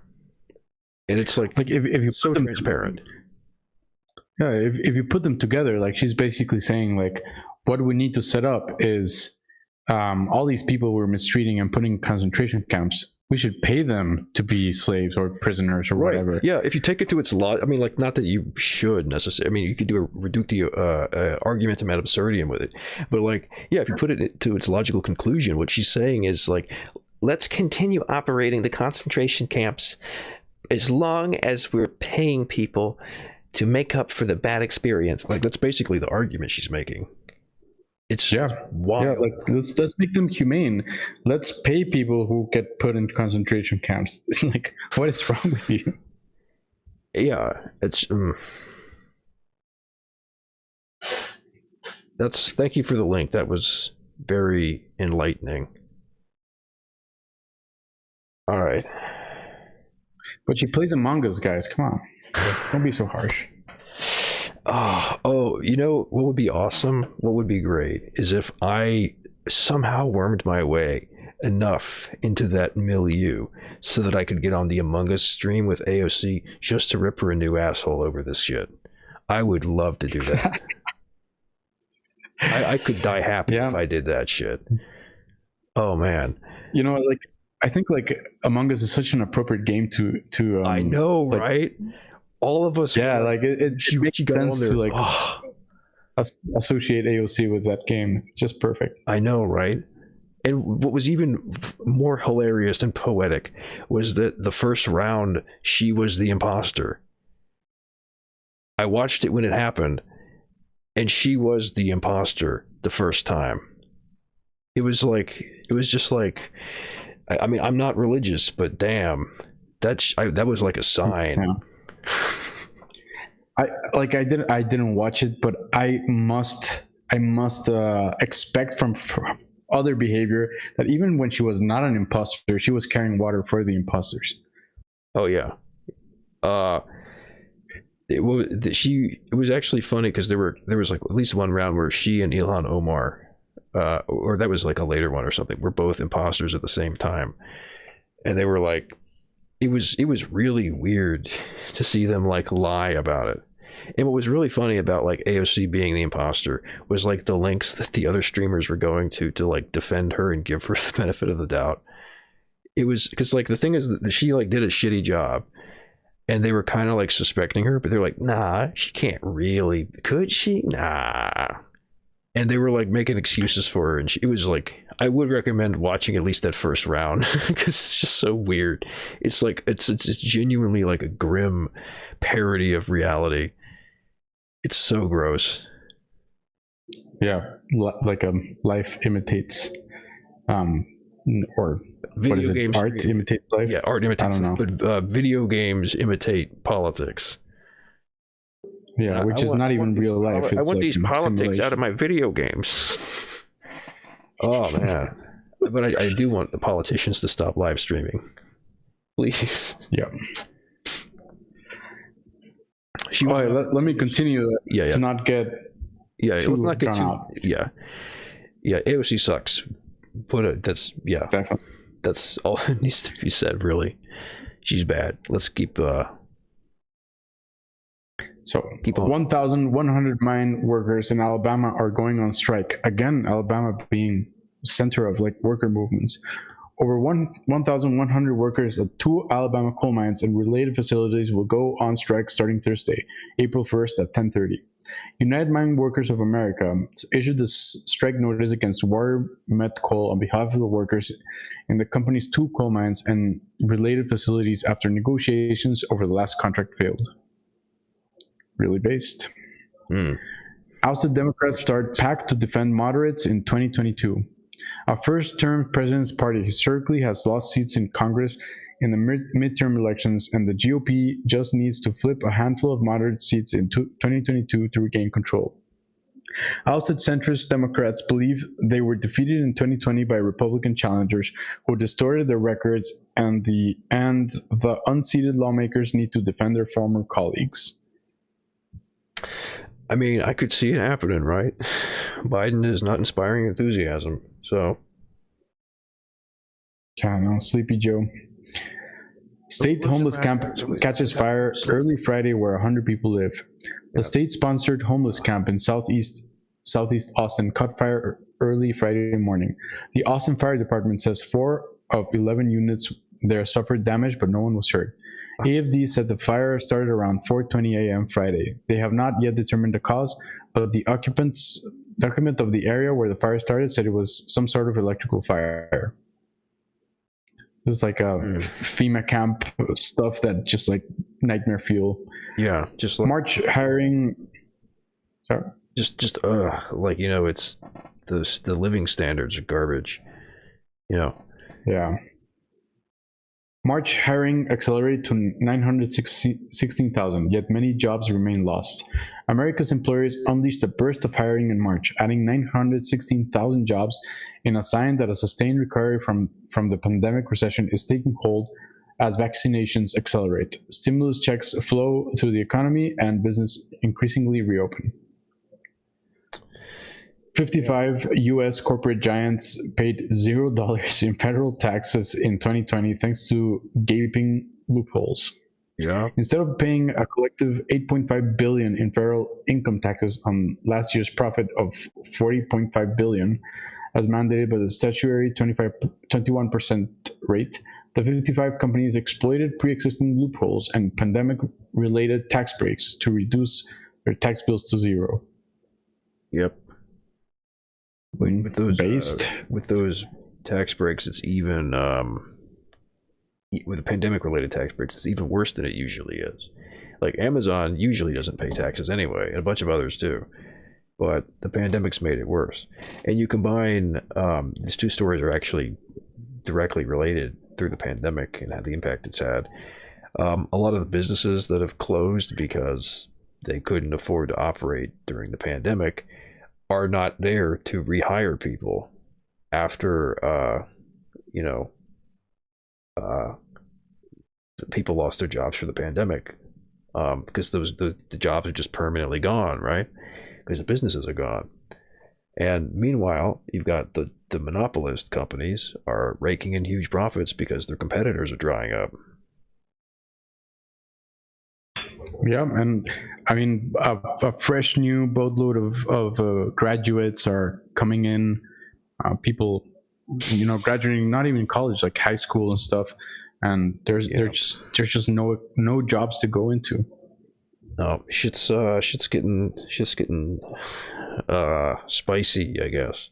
Lots of conditions are coming together. That's why you need people are going to be agitated. You need people who can educate and organize too. So yeah, this is a good time to be doing this kind of reading of the news on a public platform for people to come see, because they might learn some things and it might push people a certain way. Speaking of which, if you've enjoyed this stream, please like, comment, and subscribe. Share with your friends, and donate to our Patreon page. We don't have a Patreon page. Yeah. Thank you again for having me on. Oh, I was just making a joke. But yeah, we can wrap up. What time is it? Oh, it's almost 10 for me, which in Europe would be 4 a.m. I mean, the Pearl have no hours. or at least the lefty proles have no hours. They stay up all night. The no life lefty pole neat gang, right? Yeah. All right. Well, yeah, it was a good session. How long were we going? Let me check.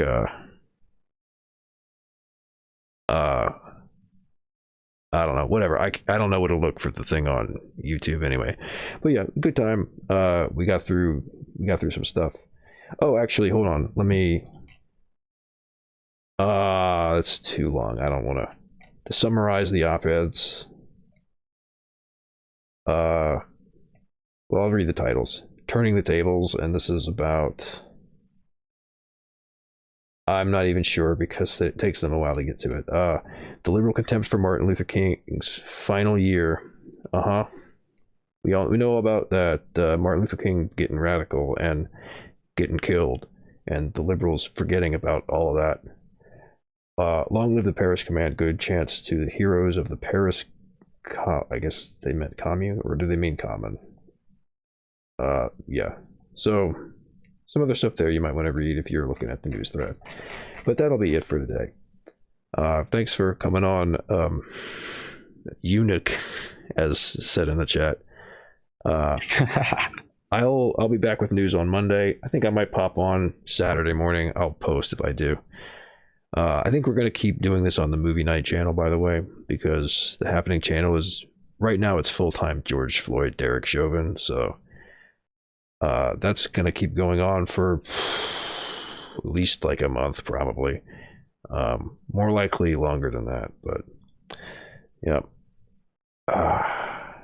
So yeah, good time. It was a good stream. Had fun. Learned some things. Communicated.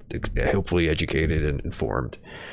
I'm gonna keep doing this. Try to make it weekly, but probably take Fridays off. So yeah. What might be cool to read next stream?